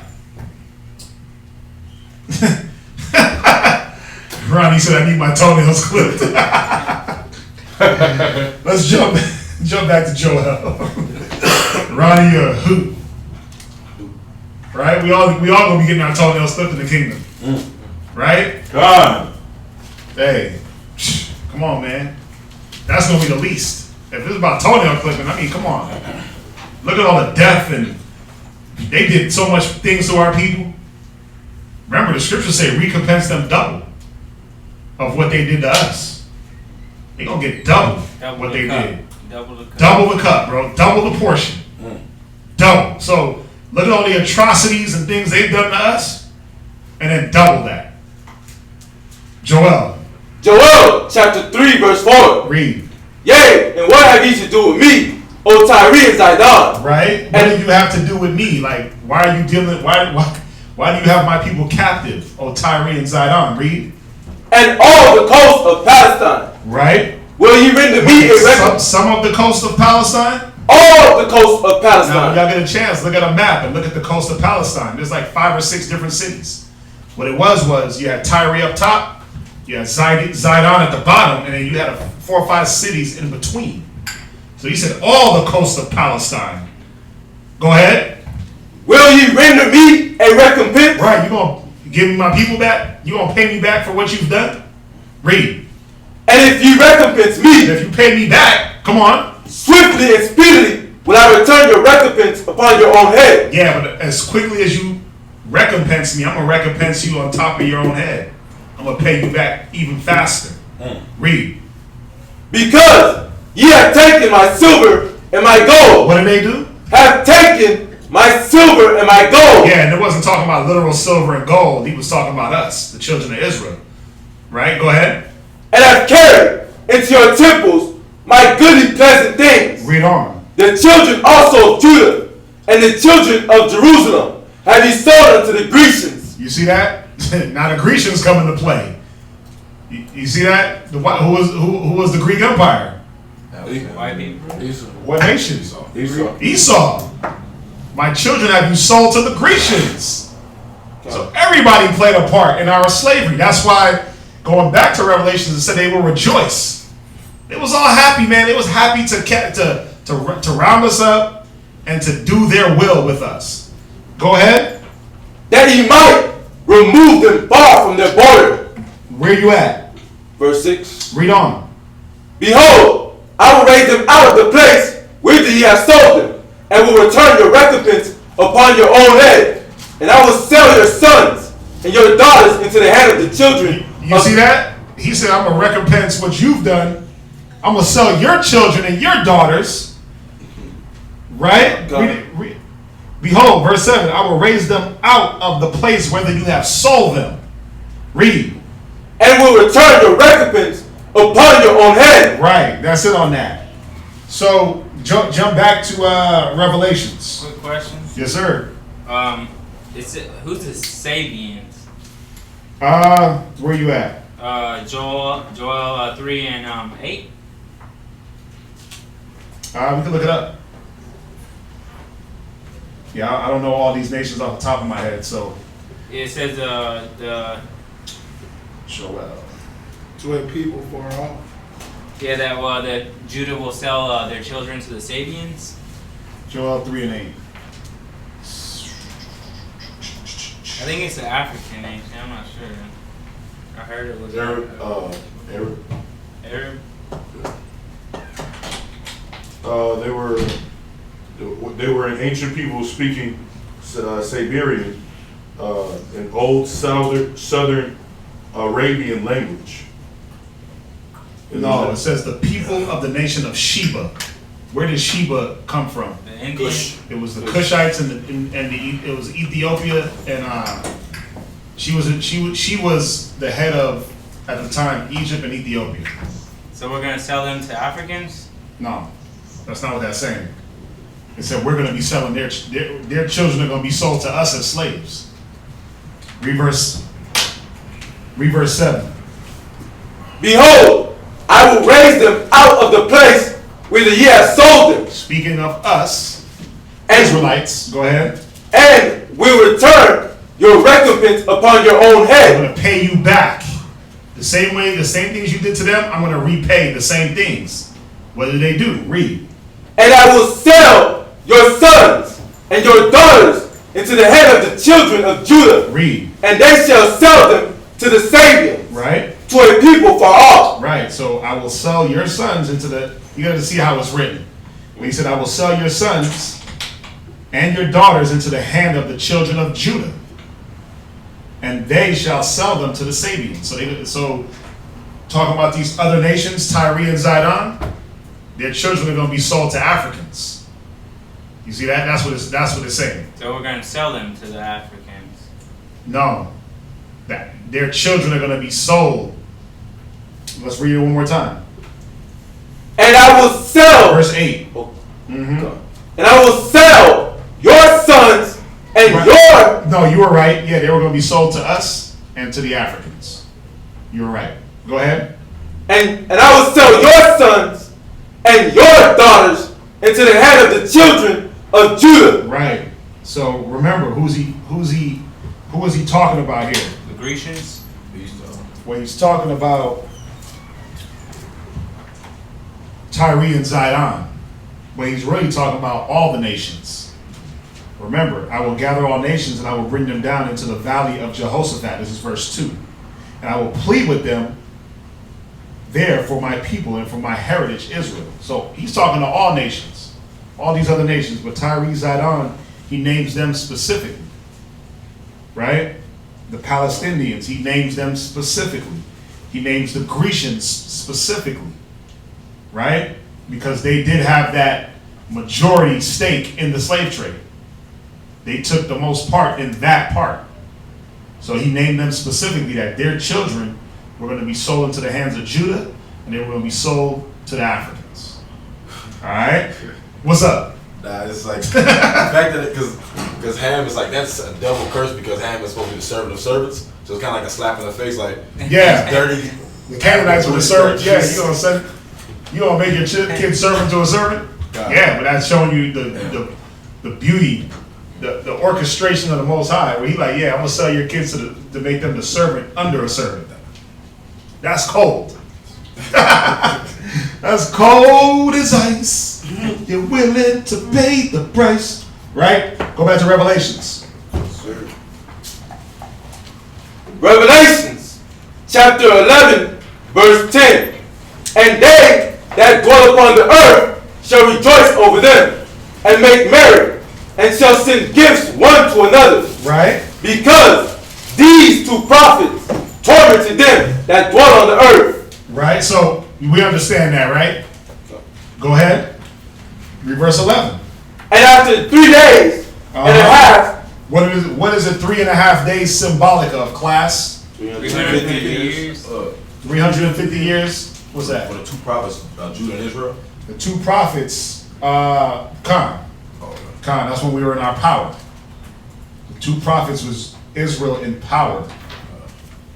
Right? So the 350 years, right, symbolic of, or the 3.5 days is symbolic of the 350 years of slavery from 1620 to 1970 here in America. Right? Those dates? Huh? Never mind. The official start of the slave trade was 1620 to 1970. Go ahead. And after 3 days and a half, the spirit of life from God entered into them. Go ahead. And they stood upon their feet. Read. And great fear fell upon them which saw. Right. So after 350 years, the spirit of life, right? What is the spirit of life? The spirit of life is us coming back to our true nationality, coming back to the wisdom, coming back to the real truth of the Bible, right? The spirit of life came into them and they stood up on their feet. That's us coming together, right? Go back to Ezekiel 37 and verse 4. And even, Ezekiel, the 37th chapter, that's a breakdown within itself. Valley of the Dry Bones. That's a lot of symbolism in that chapter also. I did a class on that a while back. We'll go to Ezekiel 37 and verse 4. Ezekiel chapter 37 and verse 4. Read. Again, he said unto me, prophesy upon the bones, and say unto them, O ye dry bones, hear the word of the Lord. Right. Thus saith the Lord God unto these bones, behold, I will cause breath to enter into you. Right. And ye shall live. Right. So, and they that dwell upon the earth, verse Revelations 11 and 11. And after 3 days and a half, the spirit of life from the Most High entered into them. That was 37 and So we're at Ezekiel. So he's reading Ezekiel chapter 37. Where you at? Verse 4 and verse 5. What verse you at right now? Verse 5. Read. Thus saith the Lord God unto these bones, behold, I will cause breath to enter into you. Right. And ye shall live. Come on. And I will say. So you see how that ties right in with the Revelations. You got to see how the Bible ties right into to itself. Remember, he says, seek ye out of the book of the Lord. None of these shall fail. He says, seek ye out of the book of the Lord and read. None of these shall fail, meaning none of the prophecies were going to fail. None shall want her mate. You don't need no other book to edify the Bible or to break down the Bible. The Bible is going to edify itself. So you see how this Revelations how this Ezekiel is helping bring out the points of Revelation, and how we jump to these other scriptures to help bring out other points. Read Ezekiel. Go ahead. Verse 6. Let them know where you at. Ezekiel chapter 37 and verse 6. And I will lay sinews upon you. Right. And will bring up the flesh upon you. Right. So he said, I will lay sinews upon you. Right. That was symbolic of our people coming together. You know what sinews are? When it deals with the human anatomy? Sinews are your ligaments and the things that hold your bones together. Joint? No, they're not joints. Sinews are, watch, let's define it. Let's go there real quick. They're ligaments that hold the bone and the flesh, and it brings it all together. Let me go here real quick. Ezekiel. What you got? Sinew. Uh-huh. Tendon, especially one dressed for using as a cord or thread. You see that? It was a tendon. What do tendons do? They keep the bone together. They keep the muscle on the bone. Intact. Right? They keep everything intact. So it was symbolic of, this is symbolic of us coming, in the 70s and in the 80s with that brown pride, black power, the revolutionary movements, right? Dr. Martin Luther King, Malcolm X. This was symbolic of all that. All, you know, the Getaway, the Bloods, the Crips. Bloods and Crips weren't bad when they first started them, right? The Black Panthers. Now the Bloods and Crips, they're about killing and drugs and whatever the case may be. Not saying that every Crip or every Blood is, but we know how that gang culture changed. But when the Bloods and Crips were first started, it was for the community, right? That brown pride, when the Mexicans and the blacks loved each other, they rode for the community. This is symbolic of that. When it said the sinews, this is when we were coming together. What's that? It also had another definition. Uh-huh. It says in the plural, strength, or rather which supplies strength. Right, because without tendons, your muscles can't do anything. Right. A tendon is what enables you to contract, and you can't do anything without a tendon attached to your muscle. You destroy a tendon, the patellar tendon, your MCL, ACL, you destroy that, your leg is useless. I tore a tendon off the bone this time. Yeah, I can't bend your finger. Right, so it was just showing how, the sinews was us coming together as a people. All right, go ahead, where you at? Verse 6, and I will lay sinews upon you. Right. And will bring up flesh upon you. Right. And cover you with skin. Right, see, we're coming back to who we were as a people, coming back to our nationality. Read. And put breath in you. Read. And ye shall live. Right, he's going to put the wisdom, right? The wisdom in us. Go to Wisdom of Solomon. 7:24. Go to Wisdom of Solomon. Yep. I didn't have this in here, but it just clicked in my brain. 25. Or you want me to start at 22? Wisdom of Solomon 7 and verse 22. For wisdom, which is the worker of all things, taught me. For in her is an understanding spirit. Right. So now jump down to verse 25. We understand the subject is talking about wisdom.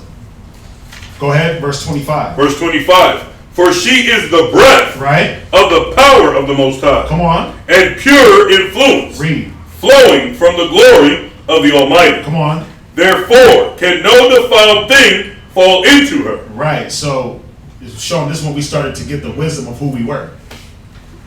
All right. Y'all understand so far?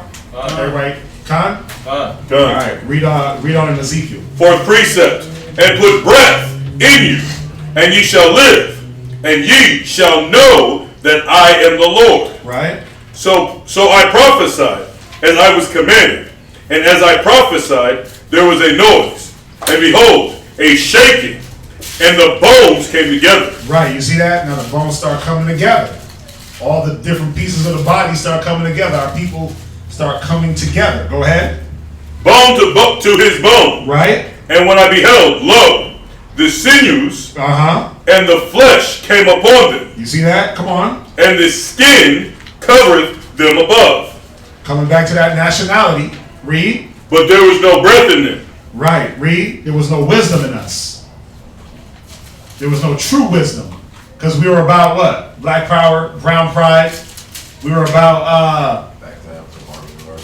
say it again? Back to Africa. Yeah, back to Africa, Marcus Garvey. We, Black Panther movement. We were about those things, but we weren't doing those things with wisdom. You see that? Go ahead. Then said he unto me, prophesy unto the wind. Right? Teach unto the wind. Go ahead. Prophesy, son of man. Where you at? Verse 9. Come on. Son of man, and say to the wind, thus saith the Lord God, come from the four winds, O breath, and breathe upon these slain, that they may live. Read on. So I prophesied as he commanded me, and the breath came into them. Read. And they lived. You see that the wisdom start coming back into us, and we start living, really living. Not living in America, but we start living according to what the Most High wanted, according to the wisdom, the law, statutes, and commandments. Go ahead. And they lived and stood up upon their feet, an exceeding great army. What were we? An exceeding great army. Or I should say, what are we? An exceeding great army. Read on. 11. Then he said unto me, son of man, these bones are the whole house of Israel. You see that? So if you didn't get it, This was a symbolism of the whole house of Israel being dried up in captivity, and then coming back to life through the wisdom, through the knowledge. All right? Come. So jump back to Revelations 11. Did you want me to finish that? Or? No, that's fine. Okay. Jump back to Revelation chapter 11 and verse 11. Revelations chapter 11, verse 11. And after 3 days and a half, the Spirit of life from God entered into them. Right. And they stood upon their feet. Right. And great fear fell upon them which saw them. Yeah, that great fear. Why? Because, like I said in Ezekiel, we stood up as an exceedingly great army. We're not coming back to our nationality for nothing. We're not coming back as Christians. We're coming back as an army of the Most High, as warriors, man. So it makes these nations afraid. Think about it. Think about when man, 3 of us can walk into a store, fringed up, beards, and they're looking at us like we about to rob the place. They don't know what to do. Everybody just freezes. Like, wait a minute, what's going on here? And they just watch and they just look. Wherever we go, if we're dressed in unity, they're looking like, wait a minute, what's going on here? And then they got to throw out something stupid like, are y'all dancers? They throw out something real retarded. Right. But at first, they're looking like, whoa, okay, what are these dudes about? Even when we out there street speaking, what are they doing? They sending 4 or 5 squad cars for about 3, 4, or 5 brothers. They're sending 4 or 5 squad cars. I mean, come on, because they're fearful. They're fearful of the unity. They're fearful of us coming back into power. Y'all understand that? Read on in Revelations. Revelation chapter 11, verse 12. And they heard a great voice from heaven, saying unto them, Come up hither. And they ascended up to heaven in a cloud, and their enemies beheld them. Right, so you got to see how this chapter is talking. What it's doing is, it's giving you like the history of Israel in a chapter, like in a nutshell.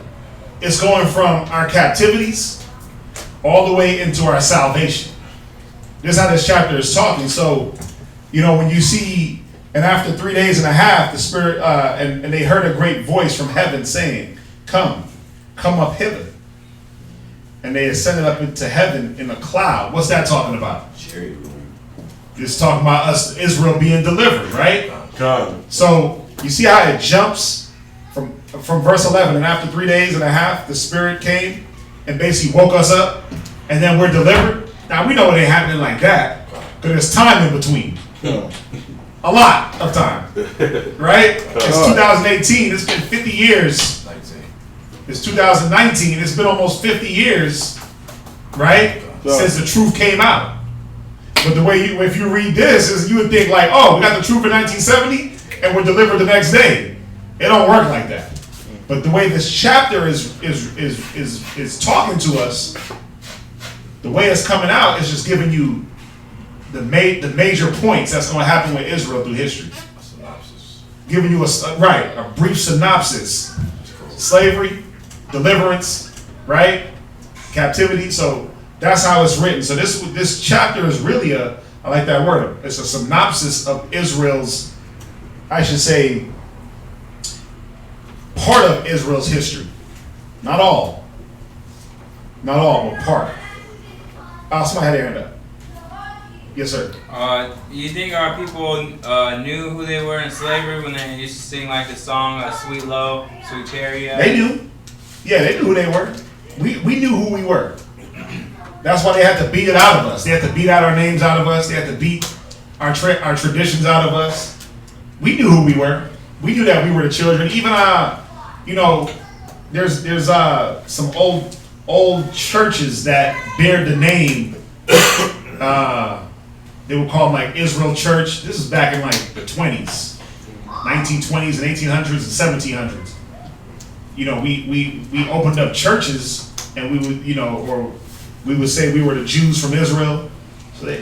So we knew who we were. They just through time, it's been beaten out of us. And in movies and stuff too, like Esau, he always put like little hints in there.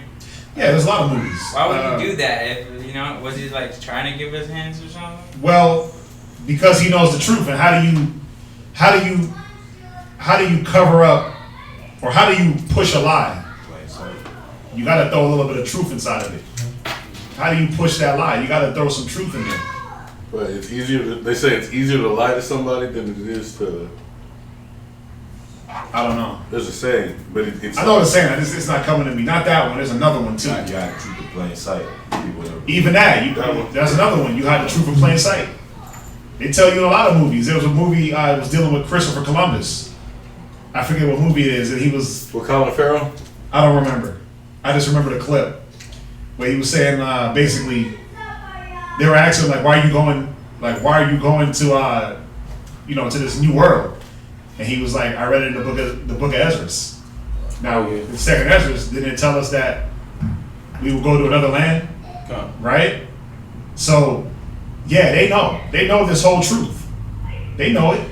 They just don't want you to know it. That's why they put things in books. Because what do they say? You want to hide something from a black man, where you put it? In the book. And you can't use that saying anymore. Because niggas is reading now. Right? We reading now. We reading like a mug. To the point, some of us are reading to our detriment. Where you trying to read everything and getting caught up, tossed doctrine, this, that, tossed to and fro with every wind. So you really can't say, well, if you want to hide something from a black man, put it in a book. Maybe in the 80s. Maybe in the 70s, maybe in the 90s. But here in 2019, we be reading. Right? So, yeah, they know. They definitely know. And we knew. We knew up until a certain point where we remember. It said, the most obvious one part to me is when people was in slavery and it says, sweet love, sweet chariot. The chariots. Right. Forward to carry me home. Right. Or wading in the water, yeah, all that. But we knew, but this is the thing, remember, we fell asleep. It said that we were, our dead bodies were slain in the streets, which is spiritually Sodom and Egypt. We read that earlier. So we got to the point where we stopped caring, where we stopped searching, where it was more about a job and what they had to offer than our own heritage. Y'all get that? Come on. All right, where we at? Verse 12. Read Revelations 11 and verse 12.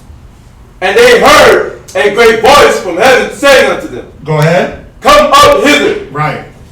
And they ascended up to heaven in a cloud. Right. So those clouds, right? So we know those clouds are symbolic of what?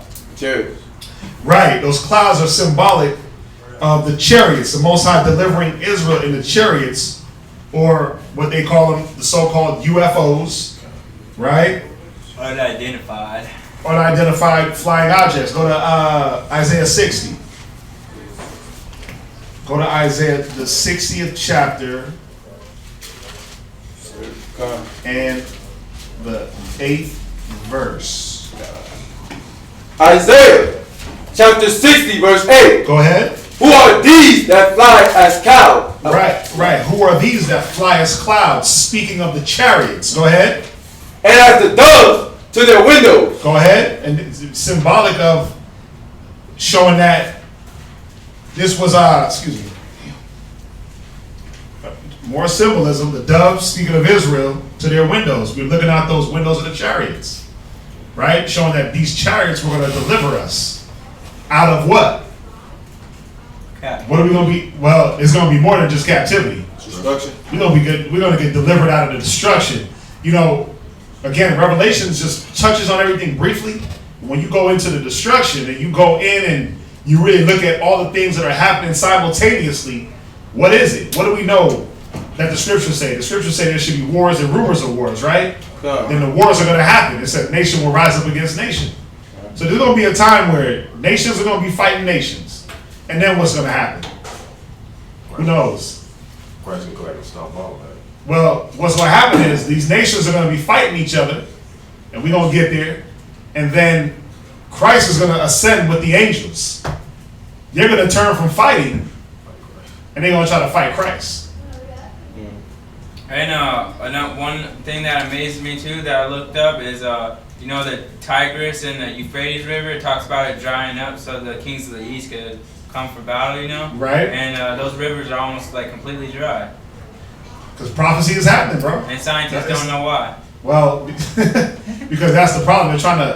They're trying to justify everything through science, where you can't justify the Most High through science. There's not a scientific explanation for something that's prophecy. It's prophecy. Remember, seek ye out of the book of the Lord and read. None of these shall fail. When it said none of these shall fail, it was talking about none of the prophecies. Isaiah 34 and verse 16. Seek ye out of the book of the Lord and read. No one of these shall fail. Speaking of the prophecies, no prophecy of this book was going to fail. So if it says the Tigris and the Euphrates is going to dry up, it's going to dry up. If it says there's going to be water in deserts, that there wasn't water before, there's going to be water in deserts.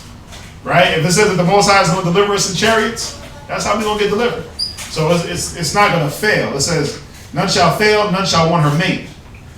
For my mouth had commanded it, and his spirit had gathered them. So we got to remember, man, the Most High is not a man that he shall repent or a man that he shall lie. His word will never come back void. His word does not go out void.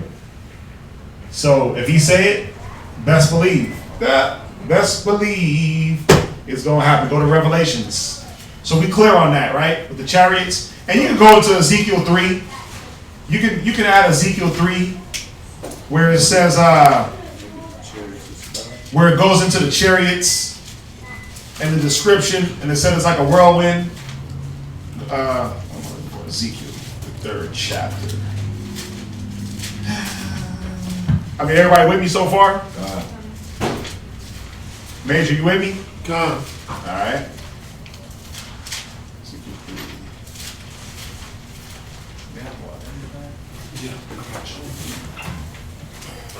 Or Ezekiel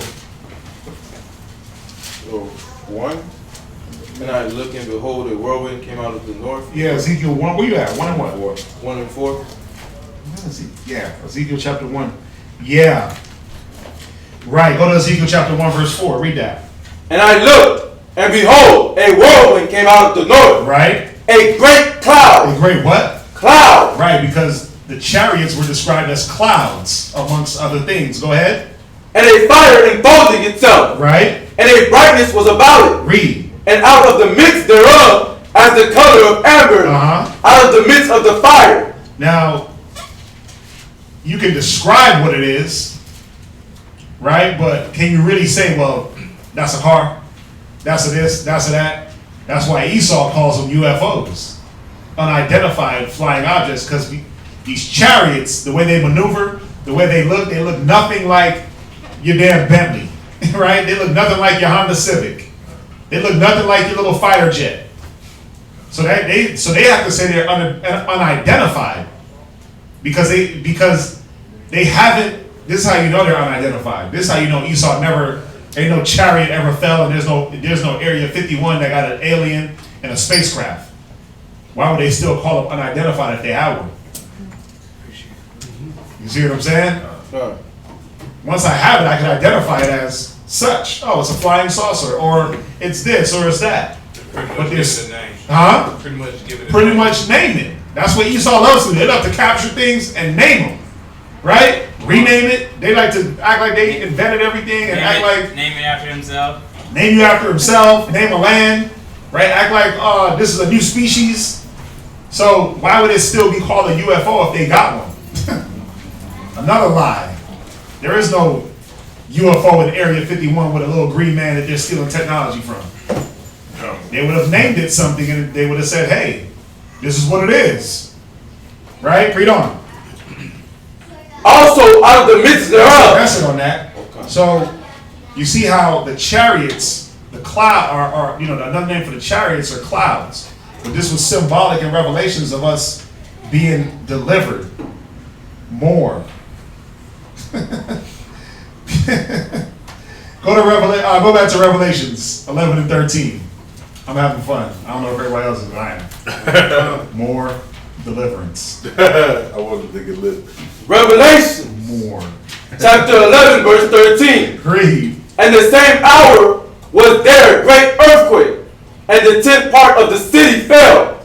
And in the earthquake were slain of men 7,000, and the remnant were affrighted, Right? and gave glory to the God of heaven. Right. So, again, Israel is being delivered up in the chariots.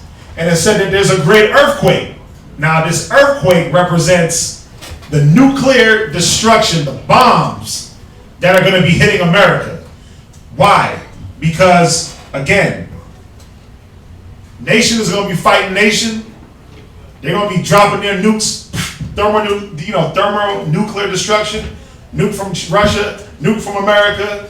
North Korea might throw one in there, right? These bombs are going to be hitting. We're going to be delivered up. But then Christ also is going to be burning this place up with his destruction. You see that? So it's not just going to be nukes. Christ and the angels are going to be ripping through this place. Okay, so it's simultaneous. Go to on the earthquakes or the bombs hitting America. Go to Job chapter 20. You got to pay attention here. Go to Job chapter 20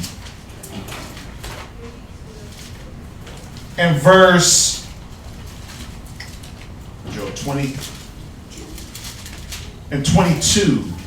Job chapter 20, verse 22. Come on. In the fullness of his sufficiency, he shall be in the fullness of his sufficiency, right? He shall be in straits. Right. So, dealing with the white man, it says in the fullness of his sufficiency. So, this nuclear destruction is not going to happen when the white man is beat down and trodden down or brought down low. He's going to be high above the clouds, living it up, right?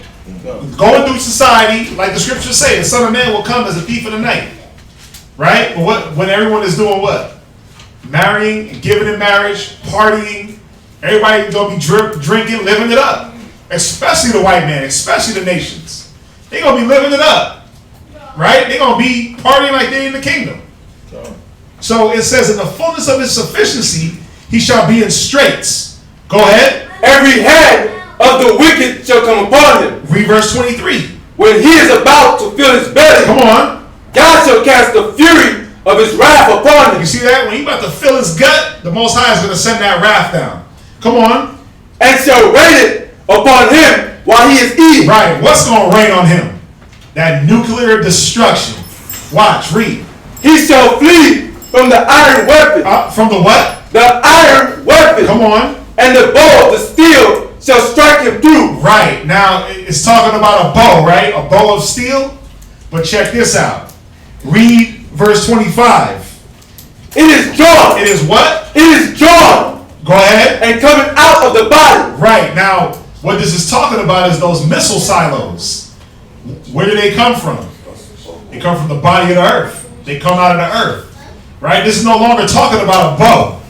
We know what a bow and arrow can do. Right? Go ahead. When it said it is drawn, it cometh out of the body. Watch this. Read. Yea, the glittering sword coming out of his dog. Right. You see that glittering? Where does that glittering come on those missiles? From the bottom, that propulsion. Right. Go ahead. Terrors are upon him. Right. You see that? Go from there. Go to Isaiah 24 and 17. Isaiah 24 and verse 17.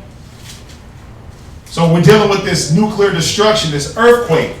This is the bombs that are going to be hitting America, these nuclear missiles. Isaiah 24 and verse 17. Isaiah chapter 24, verse 17. Watch, read. Fear. And the pit. Read. And the snare are upon them, O inhabitants of the earth. Come on. And it shall come to pass that he who fleeth from the noise of the fear shall fall into. That noise is talking about that destruction. Those bombs hitting. Go ahead. That he who fleeth from the noise of the fear shall fall into the pit. And he that cometh up out of the midst of the pit shall be taken in the snare. Read. For the windows from on high are open, and the foundations of the earth do shake. Right, from those bombs. it's gonna shake the foundations. Read. The earth is utterly broken down. Because there's gonna be so much destruction happening simultaneous. The bombs are gonna be hitting, and Christ is gonna be stomping out these nations. If y'all need edification on that, we can go there. Read on. The earth is clean. The earth is what? Clean. Read. Dissolved. And it says the earth is clean, dissolved. What's going to dissolve the earth? That thermonuclear destruction. Go ahead. The earth is moved exceedingly. Come on, check this out, verse 20. The earth shall reel to and fro. Right? Like a drunkard. Like a what? Like a drunkard. I like this scripture. It said the earth is going to reel to and fro like it's drunk. Because one bomb's going to hit here, boom. Then these cats going to fire back, boom. And then Christ is going to be like, boom, boom, boom, boom, boom. Right? So it's going to be like, whoa, whoa. You ever see a drunkard trying to walk? No balance. No balance. Right? Read on. And shall be removed like a cottage. You see, come on. And the church. Where you at? But, Isaiah 24 and 20. Go ahead. And the earth shall reel to and fro like a drunkard. Yeah, it says it's going to be removed like a cottage. It's going to get ransacked. They're going to run through, man. Because at the same time this is happening, what are the angels doing? They running through and killing. There's a lot of things that are going to be, you got to look at it like it's a motion picture. It's a motion picture movie. Also, doesn't it say like when the coming of the Son of Man also will be like the times as the days of Noah? So right, they'll be marrying and giving in marriage. Yeah. So does that also mean like how there was giants in the times of Noah, that there's gonna be giants? No, that's not talking about that. Let's go there real quick. That's not talking about that. Remember, we were the giants. It says, as in the days of Noah. It says, hold on real quick, I'll get it. Just in Genesis 6. Genesis 6 and 4. There were giants in the earth in those days. So what it's telling you that there was already giants in the earth, right? And also after that, we were the giants. We were bigger than what we were. We were bigger than what we are now. So we were the giants. So now when it goes into in the days of Noah, get that one for me. It's in on Matthew. So when it talks about the sons of God or had sex with, the earthly women, we were the giants that came from that? Yeah. When it said the sons of men, yeah, it was talking about the wicked. Had slept. They took the daughters of the sons of God and had giants. No. Matthew 24. Let's go back there real quick. No. You gotta read it. You gotta read it slow. Read Genesis 6 and verse 4. There's on this question. Genesis chapter 6 and verse 4. Uh-huh. There were giants in the earth in those days. So there were already giants before the sons of men saw that the daughters were fair. There were already giants in the earth. We were the giants. We were bigger than what we are. You gotta understand, the Most High created us to have... Hold on real quick, because this is... The Most High created us to have dominion over the earth and over everything in it. So, think about it. I'm 6 foot. What's the average height of a man? They say, what, 5'7"? 5'9"? It's average height, right? Now, you need to tell me that David could have been average height and played with lions and bears and killed them? Ain't nobody in here wrestling with no bear, wrestling with no lion. You deal with David, he was able to, as a 16-year-old boy, wear the armor of Saul, who was a grown man, because he was huge. David was a big 16-year-old, right? You deal with Saul, said Saul towered over all the children of Israel. So we were bigger people. To have dominion over the earth, for Adam to go through and name all the animals, because he did, for him to go through and, oh, that's a lion, tiger, this, that. He couldn't be no 5-foot wimp. Even the dinosaurs, you look at the dinosaurs. You visit a museum, you You seen how gigantic those dinosaurs were? In order for them to fear us, you couldn't be average size. Yeah, how can Adam have dominion over a T-Rex if he was our size? Yeah. He was bigger. We were bigger. Just go to 2nd Ezra real quick. Go to 2nd Ezra, and the scriptures tell us that we were bigger. It's 2nd Ezra. Let me find it real fast.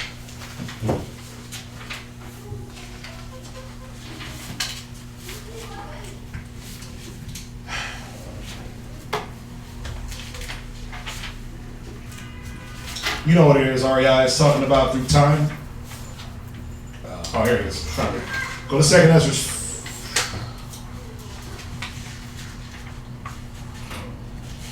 2nd Ezra chapter 5 and verse 54. This is not part of the breakdown.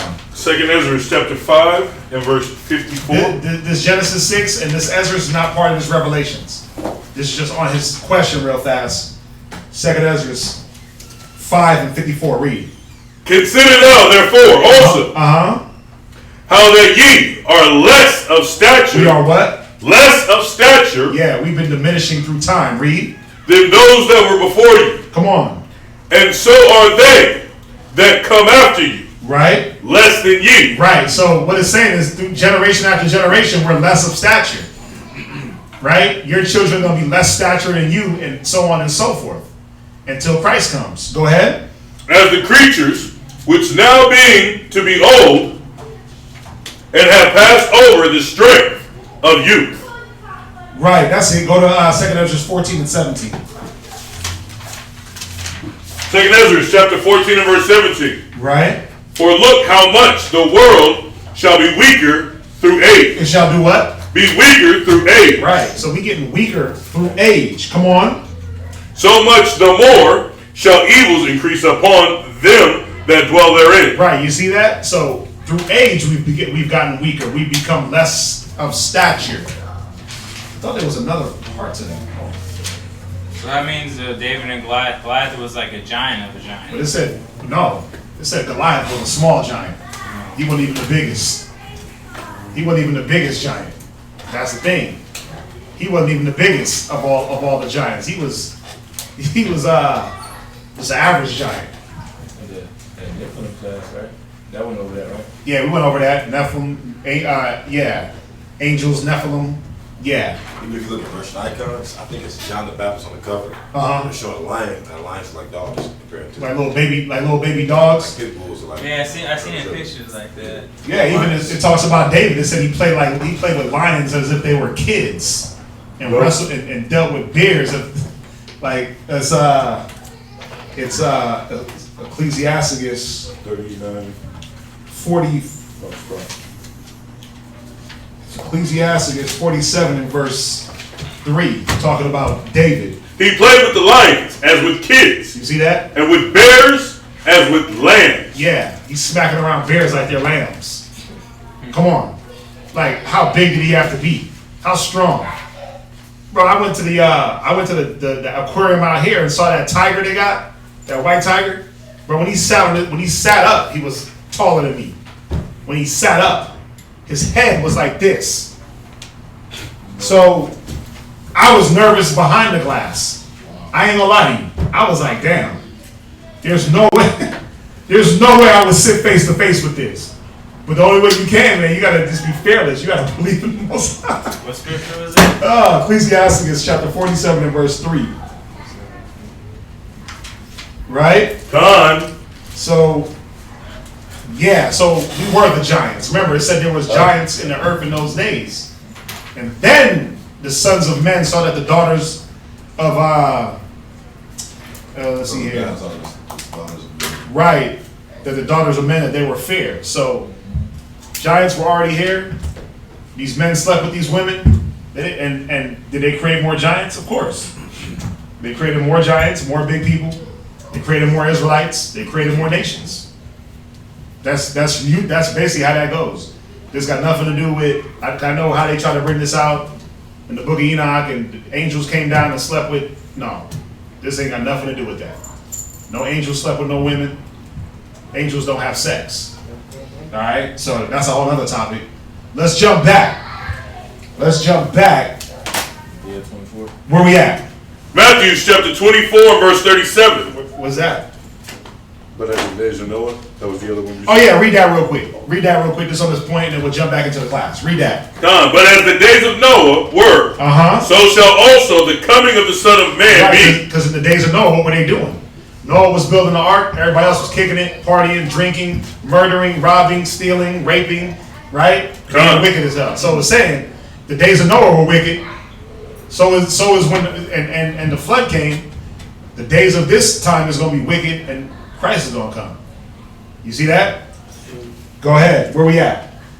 Finish it up. Oh, verse 38? No, that's it. Time. Right. So let's get back to Revelations.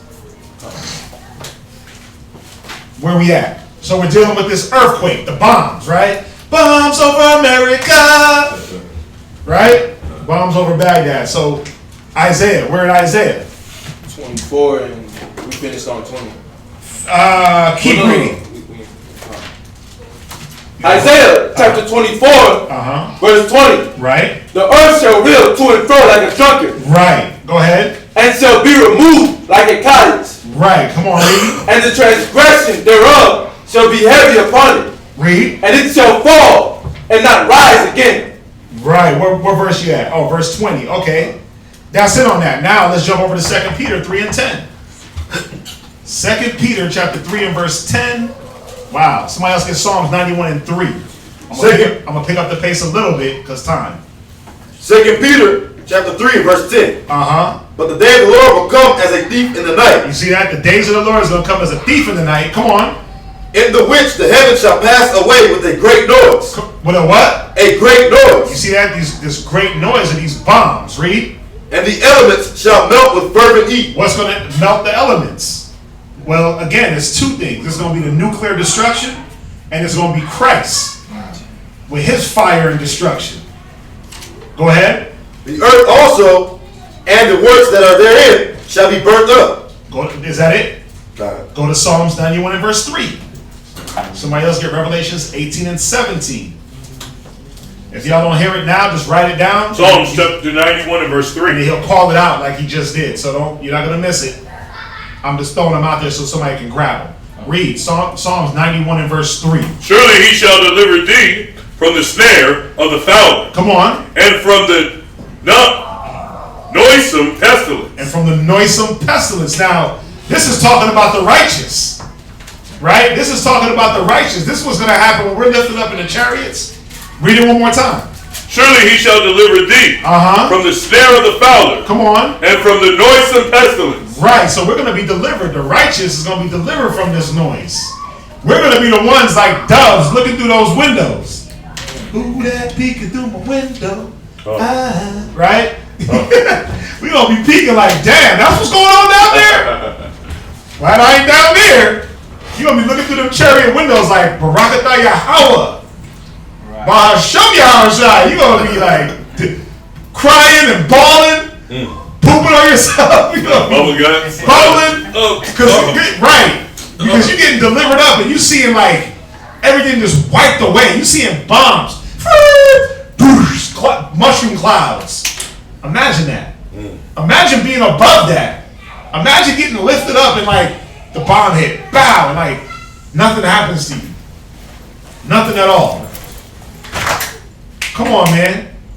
It's cold, baby. Revelations 18 and 17. Read. Revelations chapter 18, verse 17. For in 1 hour, so great riches and this is how long it's going to take. Revelations 11 and 13. And the same hour, and the same hour was there a great earthquake. So it's only going to take 1 hour for this destruction. Read that. For in 1 hour, so great riches is come to naught. You see that? In 1 hour, this whole planet is done. Read. And every shipmaster and all the companies in the ships and sailors and as many as trade by sea stood afar off. Right. So I think there's another one too, where it talks about the destruction is going to happen in an hour. Oh my gosh.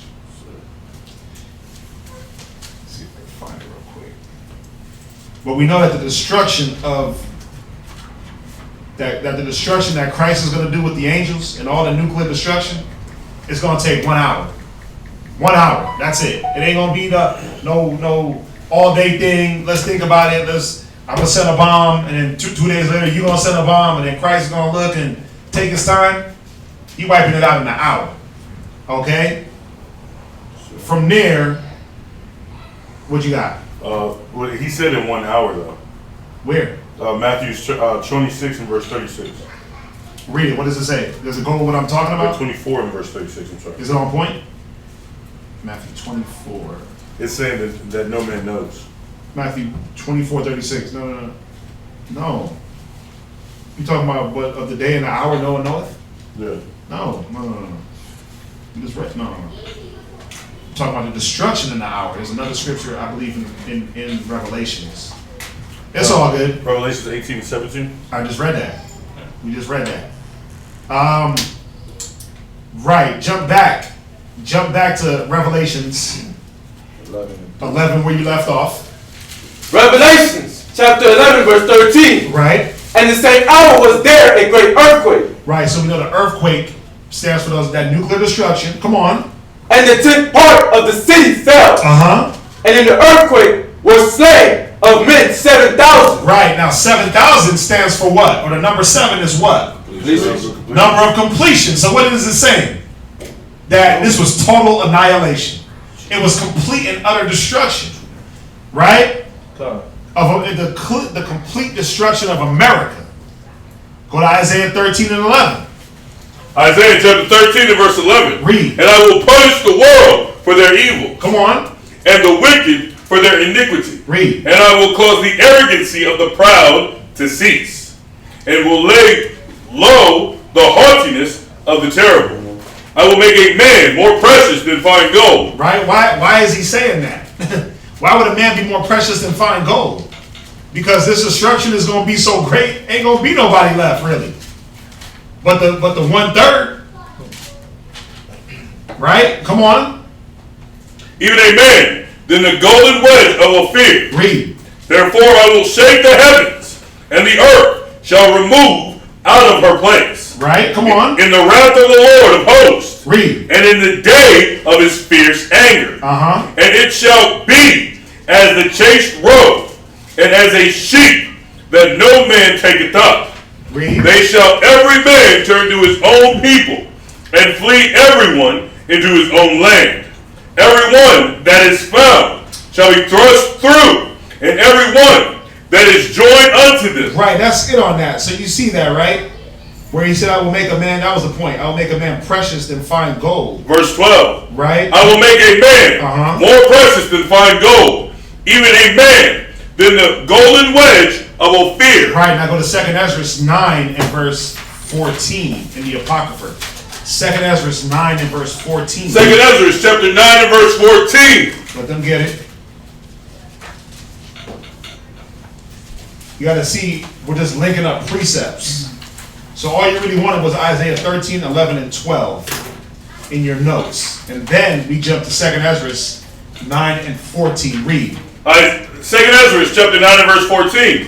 Then answered, and I said, Then answered I and said, I have said before, and now do speak, Read. And will speak it also hereafter, that there be many more of them which perish. Right, it said that there be many more of them that perish, come on, than of them which shall be saved. Read. Like as a wave is greater than a drop. You see that? That's how many people are going to die. That's that complete destruction. It said like a wave to a drop. Think about that. Or like a drop to a bucket. But this said like a wave to a drop. Think about a drop of water. I'm a drop of water. Bloop. Think about a wave. That's how many people are going to die. A drop is going to be saved and a wave is going to die. Y'all see that? Good. Right. Jump back to Revelations. Revelations chapter 11 verse 13. Come on. And the same hour was there a great earthquake, And the 10th part of the city fell, and in the earthquake were slain of men 7,000.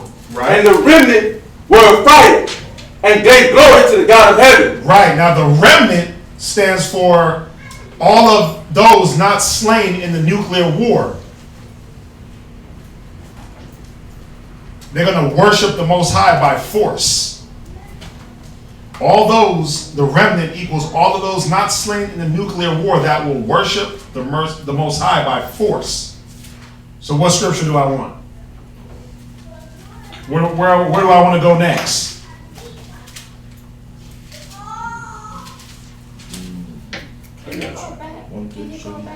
That's right. Hold on real quick. Hold on real quick. Do what? Can you please go back what you just read? In Ezra's? No, in Revelation. Oh, read Revelations one more time. Revelation chapter 11 verse 13. Uh-huh. And the same hour was there a great earthquake. Right, so the destruction is going to happen in an hour. The earthquake was the bombs. And the 10th part of the city fell. Right. And in the earthquake were slain of men 7,000.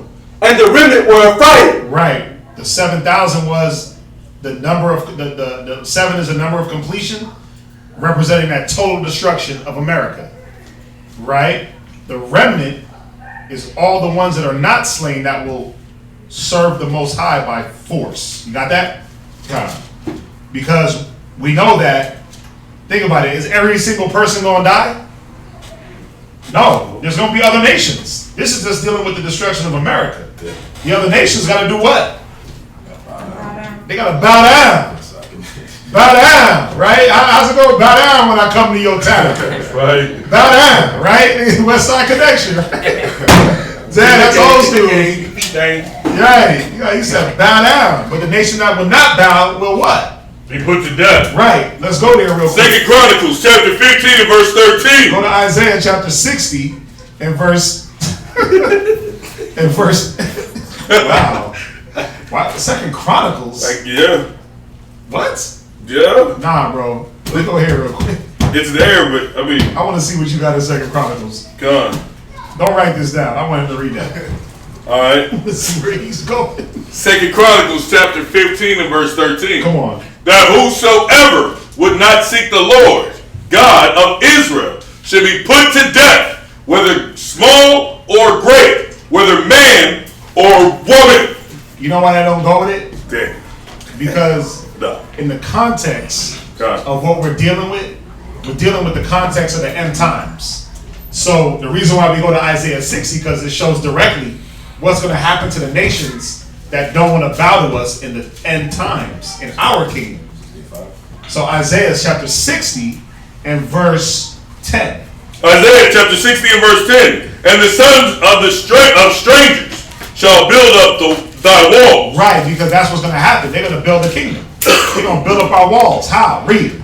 And their kings shall minister unto thee. Uh-huh. For in thy wrath I smote thee, but in my favor have I had mercy on thee. Right, this is the Most High's mercy on us.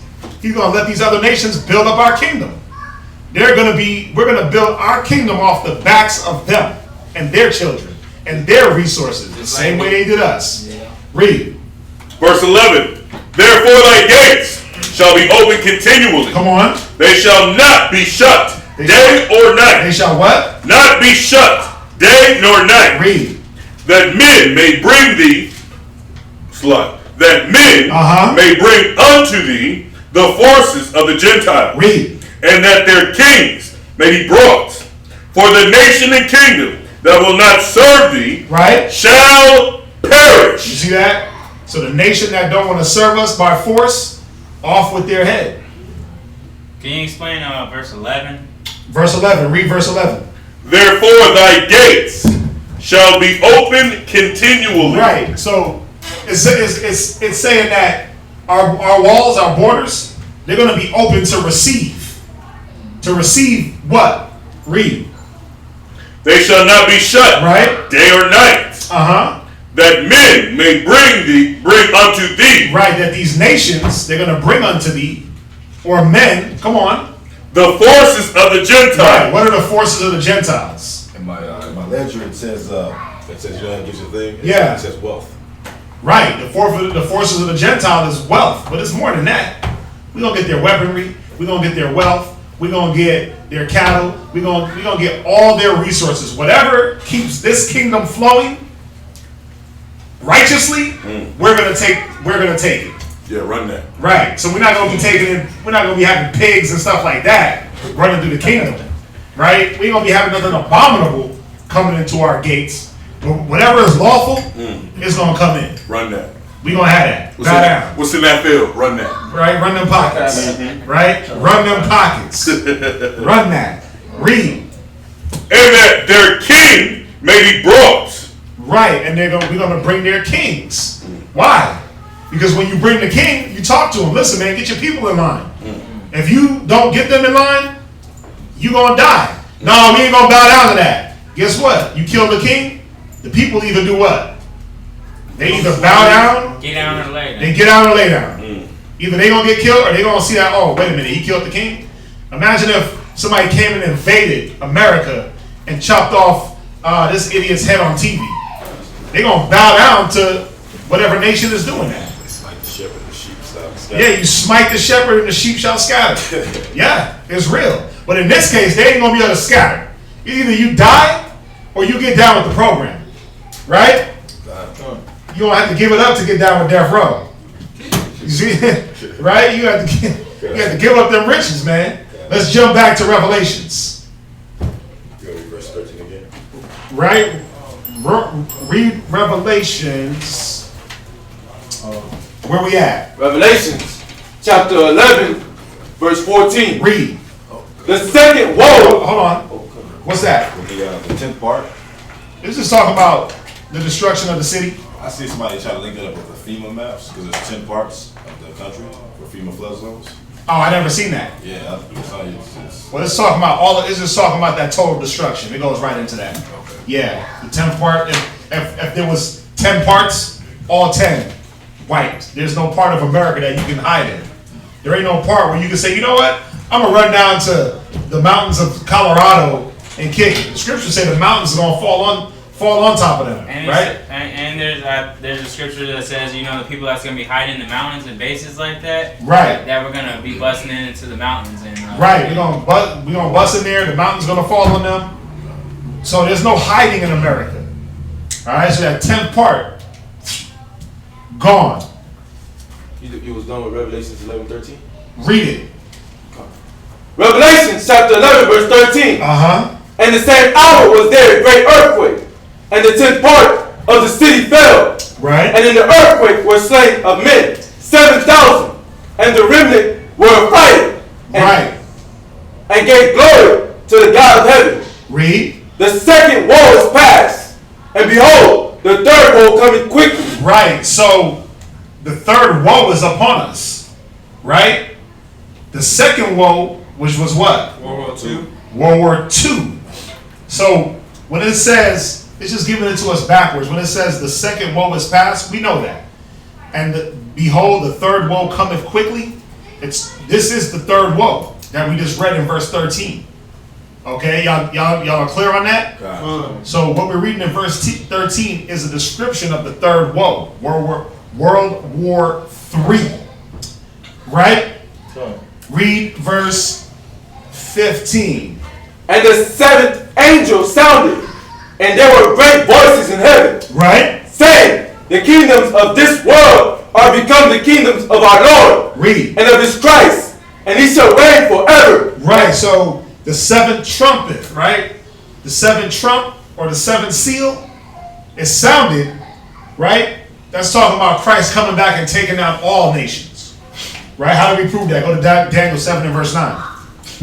Now, who was here for the Daniel 7 breakdown? Major, you were here. You were here. Right? So this should sound familiar. Daniel 7 and verse 9. Yep, Daniel 7 and verse 9. You're going to take it to verse 14. Read. I'm not going to go back into the Daniel breakdown. If you're on the phone, take that. If you outside. REI? Oh, see what you want. No, it was an accident. Okay.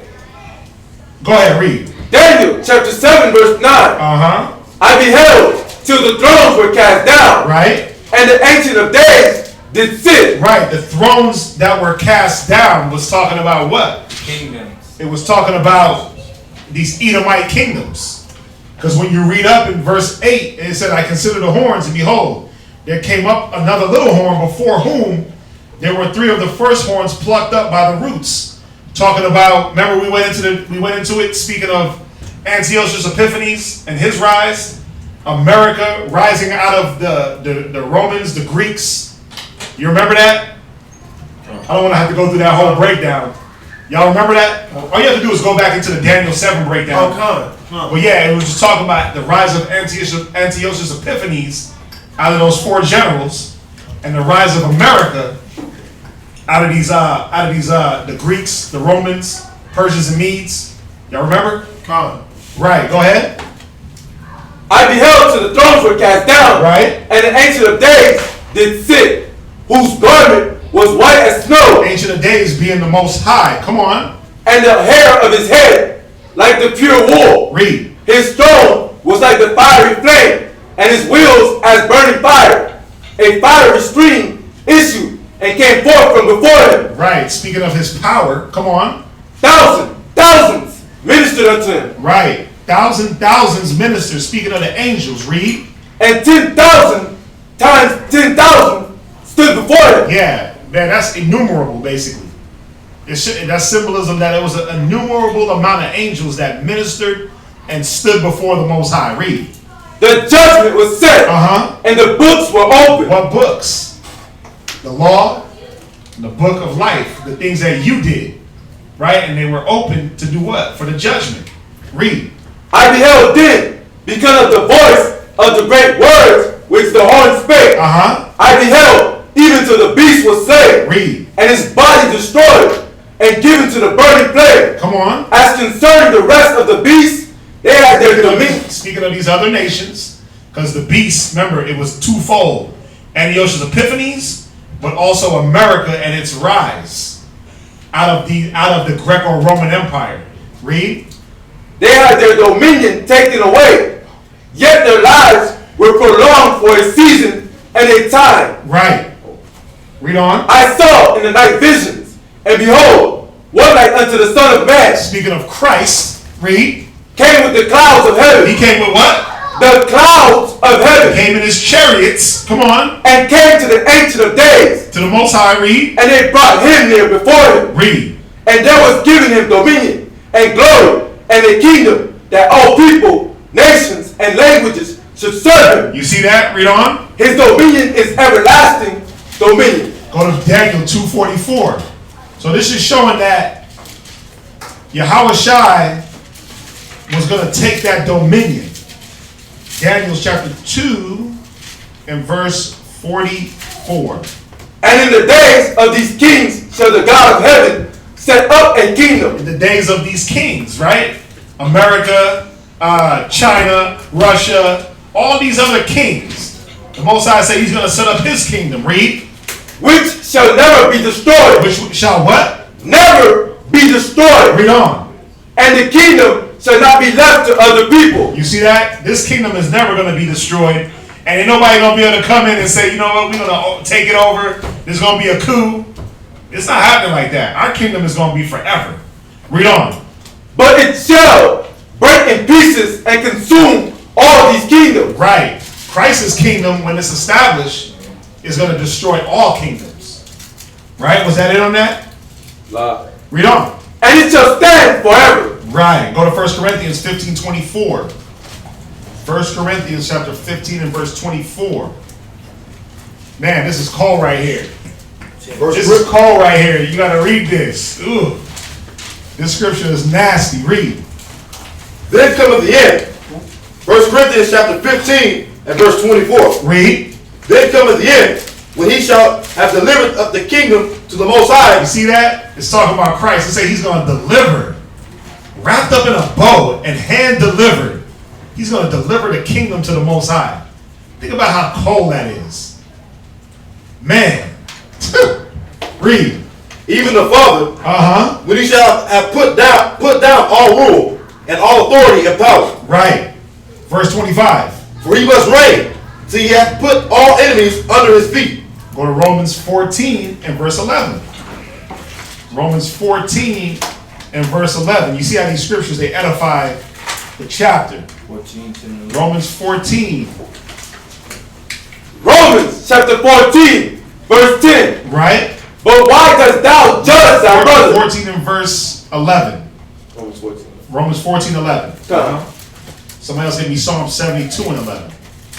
Romans chapter 14, verse 11. Right? For it is written, as I live, saith the Lord, Read. every knee shall bow to me. You see that? Every knee is going to bow. That's going to be that total rule. Come on. And every tongue shall confess to God. Right. And every tongue is going to confess to the Most High. So then, Let's hit on that. Go to Psalm 72 and verse 11. Psalm chapter 72 and verse 11. Yea, all kings shall fall down before him. You see that? All kings are going to fall. So if you think that you're above the reproach of the Most High, you think that when Christ comes, that however tall, big black man and his angels come, that you ain't going to bow down? You're going to bow down. Go ahead. All nations shall serve him. You see that? All kings are going to bow and all nations are going to serve him. Let's jump back to Revelations 11 and 16. Y'all clear? that was Psalm 73 and Psalm 72 and verse 11. Everybody clear? Come. Somebody crying back there? That's Noah. Let's see what's up with him. Tell him to come sit out here if you want. That's my son's cry. Revelations 11:16. Revelations chapter 11 verse 16. And the 24 elders, right, which sat before God on their seats, fell upon their faces and worshiped God. Right. So go ahead, read on. Say, we give thanks, O Lord God Almighty, right, which art and was and art to come, because thou hast taken to thee thy great power and hast reigned. Right. So the 24 elders, right? You got 24 elders in charge of each day, one for each hour. You got 24 hours in the day. You got one elder for each hour. 12 for the day, 12 for the night. And they worship the Most High. How do we know? Well, these elders, remember, they're angels. They're angelic beings, right? So the angels, what do?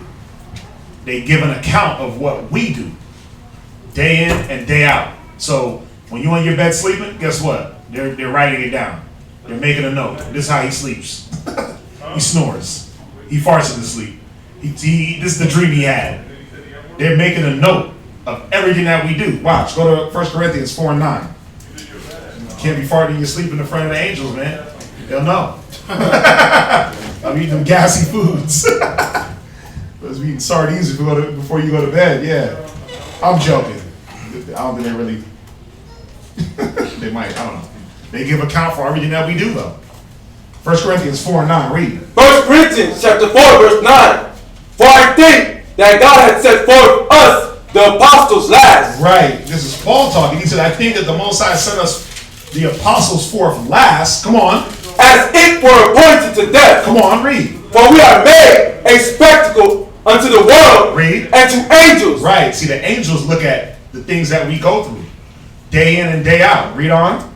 And to men. Right. Go to 1 Timothy 5 and verse 21. 1 Timothy 5 and 21. Somebody else gets 2 Ezra 16 and 66. 1 Timothy 5:21. 1 Timothy chapter 5 verse 21. Come on. I charge thee before God and the Lord Jesus Christ. Read. And the elect angels. And who? The elect angels. See, he said, I charge thee before God, before the Most High, before Christ, and before the angels, because the angels, they're witnesses. Go ahead. That thou observe these things without preferred one before another. Right. Go to 2 Ezra 16:66. 2 Ezra chapter 16 verse 66. Read. what will ye do? Right. Or how will ye hide your sins before the Most High and His angels? Right. It's a question. What will you do, or how are you going to hide your sins before God and His angels? Because they're the ones that take an account. Remember, who's our accuser? Satan. Satan is our accuser. Is he not an angel? Right. So if Satan accuses us, he got to be there. He got to be there to say, look, he did this. Right? So, but they give it. So it doesn't matter what hour of the day, the angels are there to give an account of what we do. They write the things down in the books. You said that was 1 Ezra 16 and 66? 2nd Ezra 16 and verse 66. Right? Read it one more time. 2nd Ezra chapter 16, verse 66. Read. What will ye do? Or how will ye hide your sins before the Most High and His angels? Right. Go to Ecclesiastes in the Bible, 5 and 6.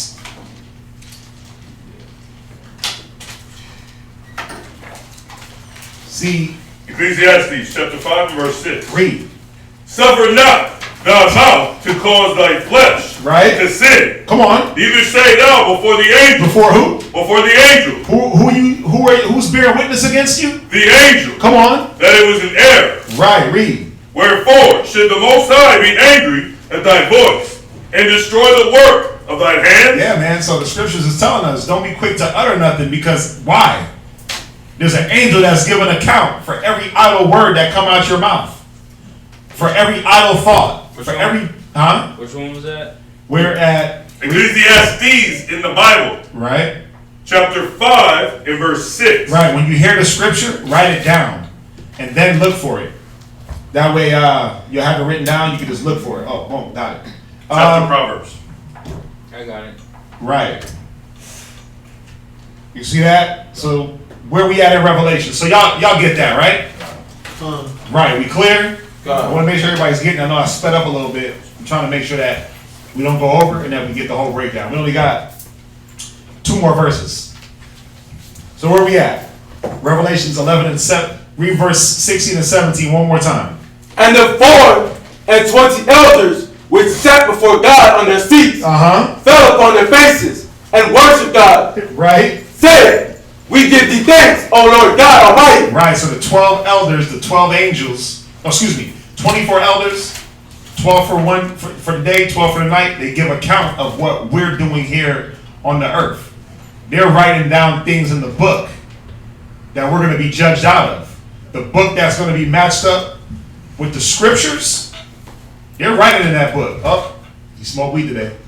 Oh, committed adultery. Oh, fornication. Oh, it's lawful. Oh, right? So when the books are open, it's going to be the Bible, the law, and it's going to be the books of life, the things that you did, the things that you did in your life. And they're going to be matched up. Scary thing. Read. Which art and was and art to come. Right. Because thou hast taken to thee thy great power. Right. And hast read. Go ahead. And hast reigned. And the nations were angry. And the nations were what? Angry. Come on. And thy wrath is come. Yeah, come on, read on. And the time of the dead, that they should be judged, and that thou shouldest give reward unto thy servants the prophets. Right. And to the saints. Right. And to them that fear thy name. Read on. Small and great. And shouldest destroy them which destroy the earth. And the temple of God was right. open. So it says the nations were angry. The nations are mad because the Most High is pouring out this fierce anger on them. They're pissed. Right? Go to Joel 2 and verse 6. Go to Joel 2 and verse 6. Joel chapter 2 and verse 6. This book of Joel is cold, man. Y'all gotta get acquainted. Read. Before their face the people shall be much pain. Right. Read. Why were they angry? They're angry at a few things. They're angry at the destruction, but they're also angry at our salvation. It said what? Before their face the people shall be much pain. Come on. All faces shall gather blackness. They're going to gather blackness. Is that it? Gone. What's the next verse say? Verse 7. They shall run like mighty men. No, that's it on that. It said their face will gather blackness. Go to... You want the one in 2nd Ezra? Go to Nahum. What's the one in 2nd Ezra? What does it say? In the meantime, somebody give me Nahum 2 and 10. Nahum chapter 2, verse 10. She is empty and void and waste, and the heart melted, and the knees smite together. Right. And much pain in all loins, and the face of them all gather blackness. You see that? They're upset. They're angry at our salvation. Go to, was that it on that? What's the next verse say? Where is the dwelling of the lions? No, that's it on that. Go to Wisdom of Solomon 5 and verse 1. Check it out. Watch this. Wisdom of Solomon, chapter 5, verse 1. Then shall the righteous man stand in great boldness, right, before the face of such as have afflicted him. Right, you see that? The righteous man is going to stand in boldness. We're going to be bold in our salvation. Read on. And make no account of his labors. Right. When they see it, they shall be troubled with terrible fear. Yeah, they didn't make no account of our labors, man. When they was slaving us out, pimping us, they were like, they didn't think nothing of it. They took it for granted. Go ahead. And shall be amazed at the strangeness of his salvation. Read verse 2 one more time. And when they see it, right, they shall be troubled with terrible fear. You see that? They're going to be troubled with fear. They're upset. They're mad. Their face is blackened. At what? Read. And shall be amazed at the strangeness of his salvation. Yeah, they're going to be looking at the strangeness of our salvation like, wait a minute. They're the chosen? Wait a minute. Christ came. How come he ain't destroying these niggas? How come he ain't killing them? It's going to pain them to the gut. They're going to turn black. Read on. So far, you know all that they looked for. Right. And they repenting and groaning for anguish of spirit shall say within themselves, this was he. Speaking of you so-called blacks and Hispanics and Native Indians, go ahead. Whom we had sometimes in derision Read. And a proverb of reproach. You see that? It was him that we had as a proverb and a byword and a slave. What's that, Major? Where we at again? Wisdom of Solomon, chapter 5, and now at verse 4. What's that, sis? And two, when they see it, right? Are you able to find the other nations? The other nations. Okay. When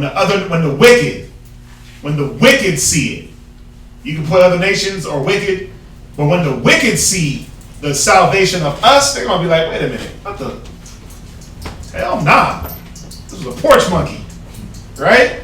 How these porch monkeys get on? So even though the 2/3 of our people are gonna be destroyed, more of our people is gonna be saved than their people, right?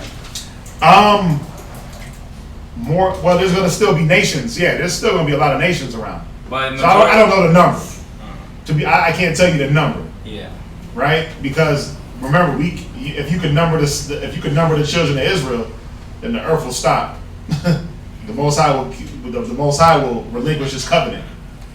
So we don't know how many Israelites there are. Right? It's a lot though, but a lot of our people are going to be. Listen, billions are going to get killed. Remember, we read it as a drop to a wave. So it's going to be a lot of Israelites that are dying. There's going to be a lot of nations too. A majority of them, right? Yeah. I would think that there's more nations as a whole than just than Israel. Yeah. So yeah. Sis? That's why do you have to correlate that with Joel 3 and 2? What are you saying?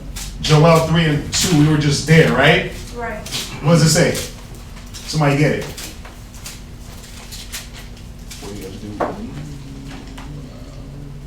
Joel chapter 3 verse 2. Right?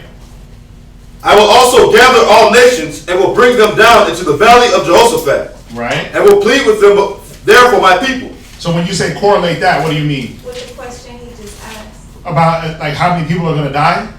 That more of them are going to die than more of Israel. Well, all this is saying is that, remember, we went into this to show that all the nations had something to do with our slavery. And that's what that's saying. So, again, you can't put an exact number on it. It's even hard to put a general number on it, or more of them, but we don't know how many of them. We don't know how many of us. You know, but there's a lot of the nations. What's up? I was gonna say enough to be our slaves. It's right, and that's all I'm concerned about. It's gonna be enough to plow that field. And it says 144,000. It says that they're gonna be virgins. The 144,000? Yeah, that's a different topic, but when it says that they're going to be virgins, it didn't mean that they were actual virgins. It just means that their minds were pure. They weren't defiled. It said they were virgins, they weren't defiled with women, meaning they weren't influenced by America. They weren't influenced, and there's other scriptures to go with it, but they didn't bow the knee to Baal, right? They weren't about the homosexuality, they weren't about robbing, killing, raping, stealing, they were about their people. But it wasn't saying that they were actual virgins, like never lay with a woman. They were that was the word they used, they were pure in the mind. Yeah. Let's jump back to the multitude no man can number, right? Wisdom of Solomon, Treasures. chapter 5, verse 4. Right, and Mustafa's absolutely right. When you go into that Revelations, it does tell you that there's a multitude that no man can number. I've seen another multitude that no man can number. And out of every tongue and kindred, so we ain't gonna be able to put a number on it. So where we at? Wisdom of Solomon, chapter 5, verse 4. Right, that's it on that. Y'all can read down on that if y'all want. Jump back to Revelations 11 and 18. We got one more verse. Get it out. Revelations, chapter 11, verse 18. Right. And the nations were angry, and thy wrath is come, and the time of the dead, that they should be judged, and that thou shouldest give reward unto thy servants the prophets. Right, so the nations were upset because of a few things. That they were going to get judged, that the destruction, and that our salvation. Right? It says that they be judged. The Most High, that they should be judged, meaning the Most High is going to judge the nations, each man for their works. Right?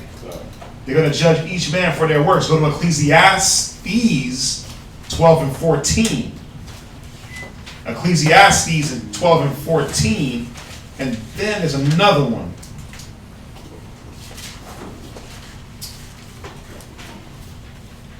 Ecclesiastes chapter 12 and verse 14. For the Most High shall bring every work into judgment, and every secret thing, whether it be good or whether it be evil. Right?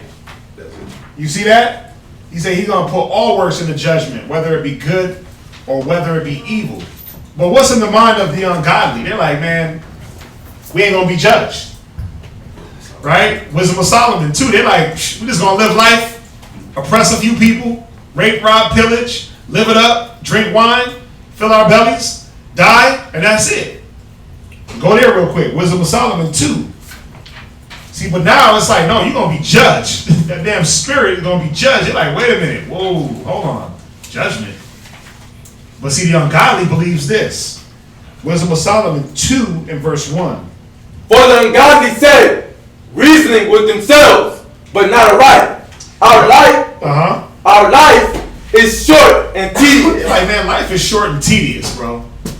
So let's make the best of it. Let's live it up. Read. And in the death of a man, there is no remedy. Come on. Neither was there any man known to have returned from the grave. Right. They're like, man, you can't come back from the grave, so you might as well just live your life now, right? YOLO. You only live once. Not. Read. For we are born all at adventure.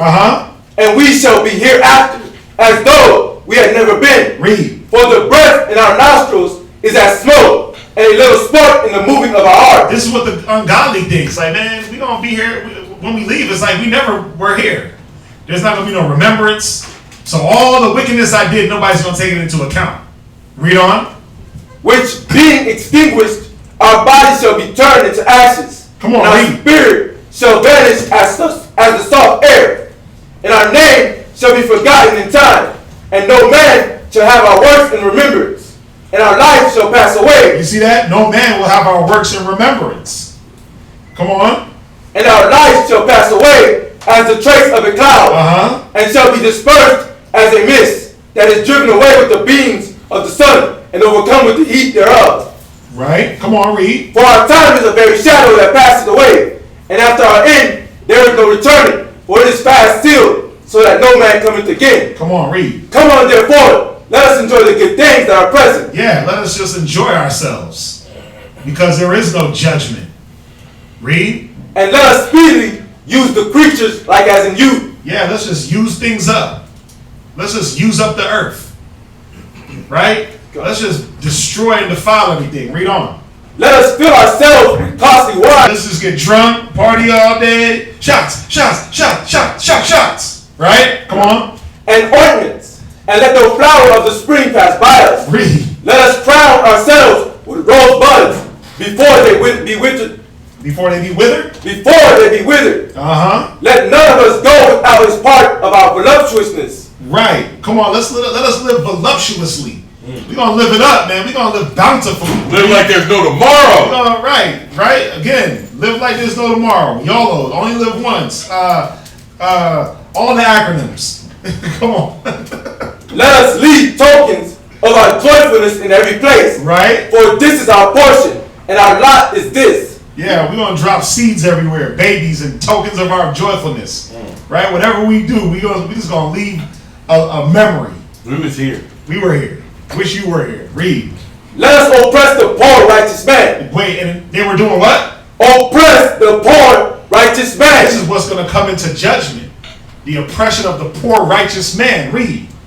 Let us not spare the widow, nor reverence the ancient gray hairs of the aged. Let our strength be the law of justice. Come on. For that which is feeble is found to be nothing rock. Read.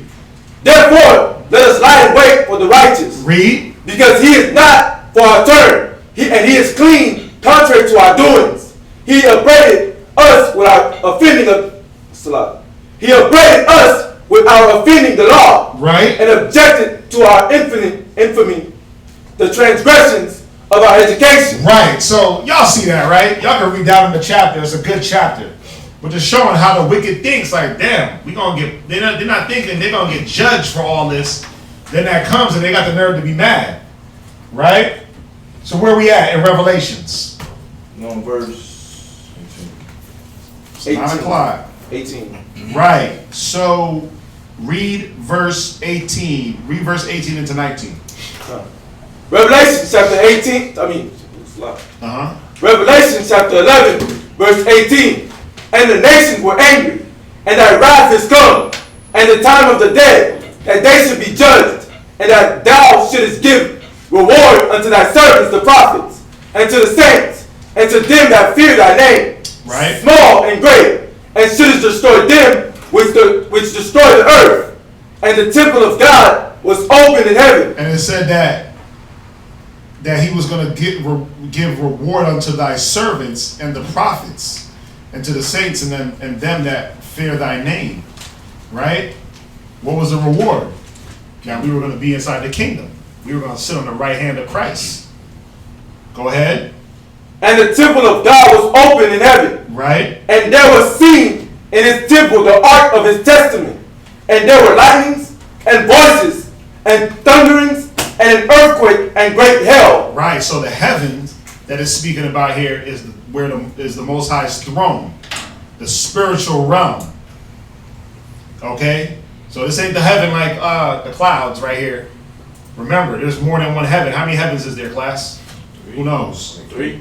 There's 3 heavens. Go to 2 Corinthians 12 and 2 real quick. Somebody else give me 1 Kings 8:27. 2 Corinthians chapter 12, verse 2. Read. I knew a man in Christ above 14 years ago. Read. Whether in the body, I cannot tell. Come on. Or whether out of the body, I cannot tell. The Most High knoweth. Read. Such a one caught up to the third heaven. You see that? The Most High is in the third heaven. He's in that spiritual dimension. You got the heaven, right, which is inside the firmament, outside the firmament, and in that third dimension, or that third heaven where the Most High dwells. Okay? 1 Kings 8:27. 1 Kings chapter 8 verse 27. But will God indeed dwell on earth? Read. Behold, the heavens and the heaven of heavens cannot contain thee. You see that? The heaven and the heaven of heavens can't even contain the Most High. So he could be in the 5th dimension, if there is one. You see that? The 3rd heaven can't even contain him, because he's omnipotent, he's omnipotent. He there. Right? Jump back to Revelations. 1 Kings 8:27. Read Revelations 11 and 19. We'll finish it up. And the temple of God was open in heaven. Right? And there was seen in his temple the ark of his testament. Right, the Ark of the Testament equals the covenant that he made with Israel. What was the covenant?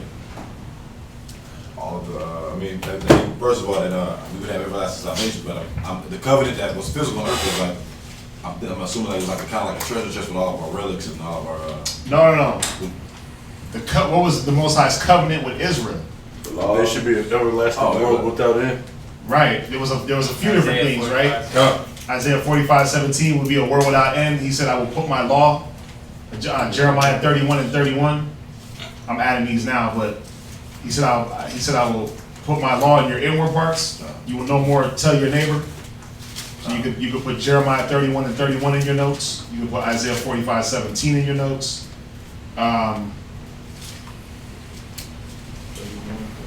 That we would have dominion over the world. That we would take back rulership, right? What was chapter 31? Jeremiah 31:31.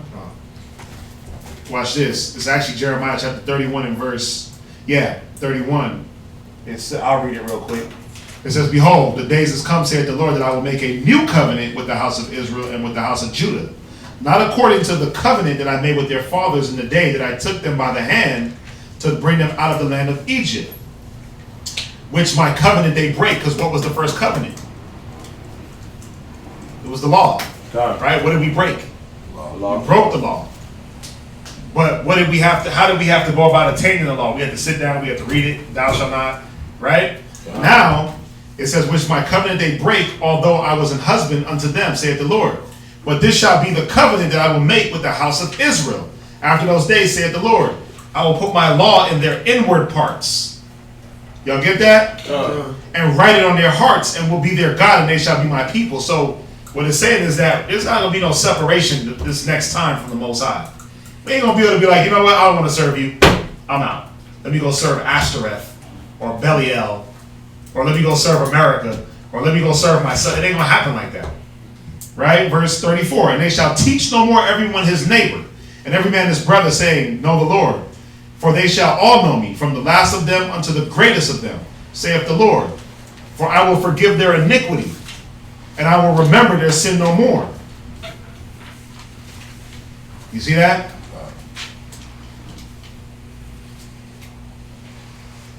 Right. So that was that on there. Jump back to Revelations. Read on in Revelations 11 and 19. "And there were lightnings, Right? and voices, Come on. and thunderings, Right. and an earthquake, and great hail." Right. That was representative of the war that Christ was down on the earth waging with these people. Right? So let's go to Revelations 19 and verse 11. Revelations 19 and verse 11. Revelations. That's the great the lightning, the voices, the thundering, the earthquake. That's the great destruction upon the earth. Revelations 19 and verse 11. Revelation chapter 19 verse 11. "And I saw heaven open, Come on. and behold, a white horse. Read. And he that sat upon him was called Faithful and True." Right. Speaking of Yahweh Shai, that white horse stood for that stood for righteousness. Right? Go ahead, read. "And in righteousness he doth judge and make war." You see that? That whiteness is stood for righteousness. It said he that does what? He doth judge and make war. Right, because Yahweh Shai was going to come down and judge, like we read about earlier, and he was going to make war with the inhabitants of the earth. All right, so that's going to conclude the Revelations 11 chapter breakdown. Any questions on that, or anything that we missed? Anything that anybody's not clear on pertaining to the topic? Pertaining to the topic. The ark is not coming from Ethiopia. Huh? The ark is not coming from Ethiopia. Nah, the covenant, bro. Eritrea. No. That Ark of the Covenant, I mean, if you really look at it, the covenant it's not even something physical anymore. It's spiritual. So you got all the Ark of Covenants you want. What does that mean? Yeah, whenever they took the Ark of the Covenant, didn't it destroy the people who ever had it, right? Yeah. Yeah, so I kind of thought to myself, then who must have the covenant, the Ark of the Covenant if it destroys people, Well, we don't know who has the Ark of the Covenant. Yeah. That's the thing. Like the Ethiopians claim they have it, but they don't have it. They claim they have it through fiction. But wouldn't it destroy them if they had it? If it wasn't in our hands? It would. Yeah. Well, no, because it didn't destroy everyone. There was a time. Who had it? Philistines. Philistines had golden emeralds, and then somebody else, fellow nation had it. Somebody had it. Yeah. They removed it. It was the Philistines. It didn't destroy them. No, when they took it and then when we got it back? No, Yeah. they did destroy the Philistines because they had to make golden emeralds. I remember they had hemorrhoids, I think. They had to make them. I'm thinking about. I might be thinking about something else. There was another one too, though. It's all good. With that covenant, with that Ark of the Covenant, I got a class coming on that. Also, I got some. What's up, man? You got something, Major? No. Oh, okay. Anything else on the topic? If you got off the topic questions, you know tomorrow's Shabbat, so we got all the time. You know we be getting them 7-hour sessions. Kind. So like last week we was in there for 7. We was in there for 7 straight. I think the week before we did 8. It's all good. You know what I'm saying? So yeah, if you got questions, just hold them until tomorrow. We'll definitely get to them. We'll get the deep edification going, right? Sir. But if that's it, if there's no questions on the topic, let's salute them online. Let's say shalom. Shalom. We will see y'all tomorrow at 10 a.m. All right, 10 a.m. local time. Shalom. The receiver. Yeah, the receiver and this.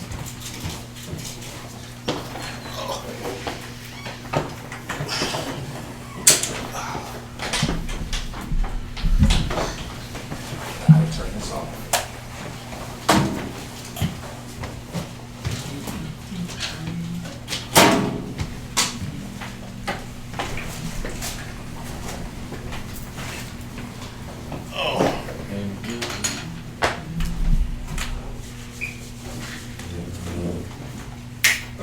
Hey, shalom, sis.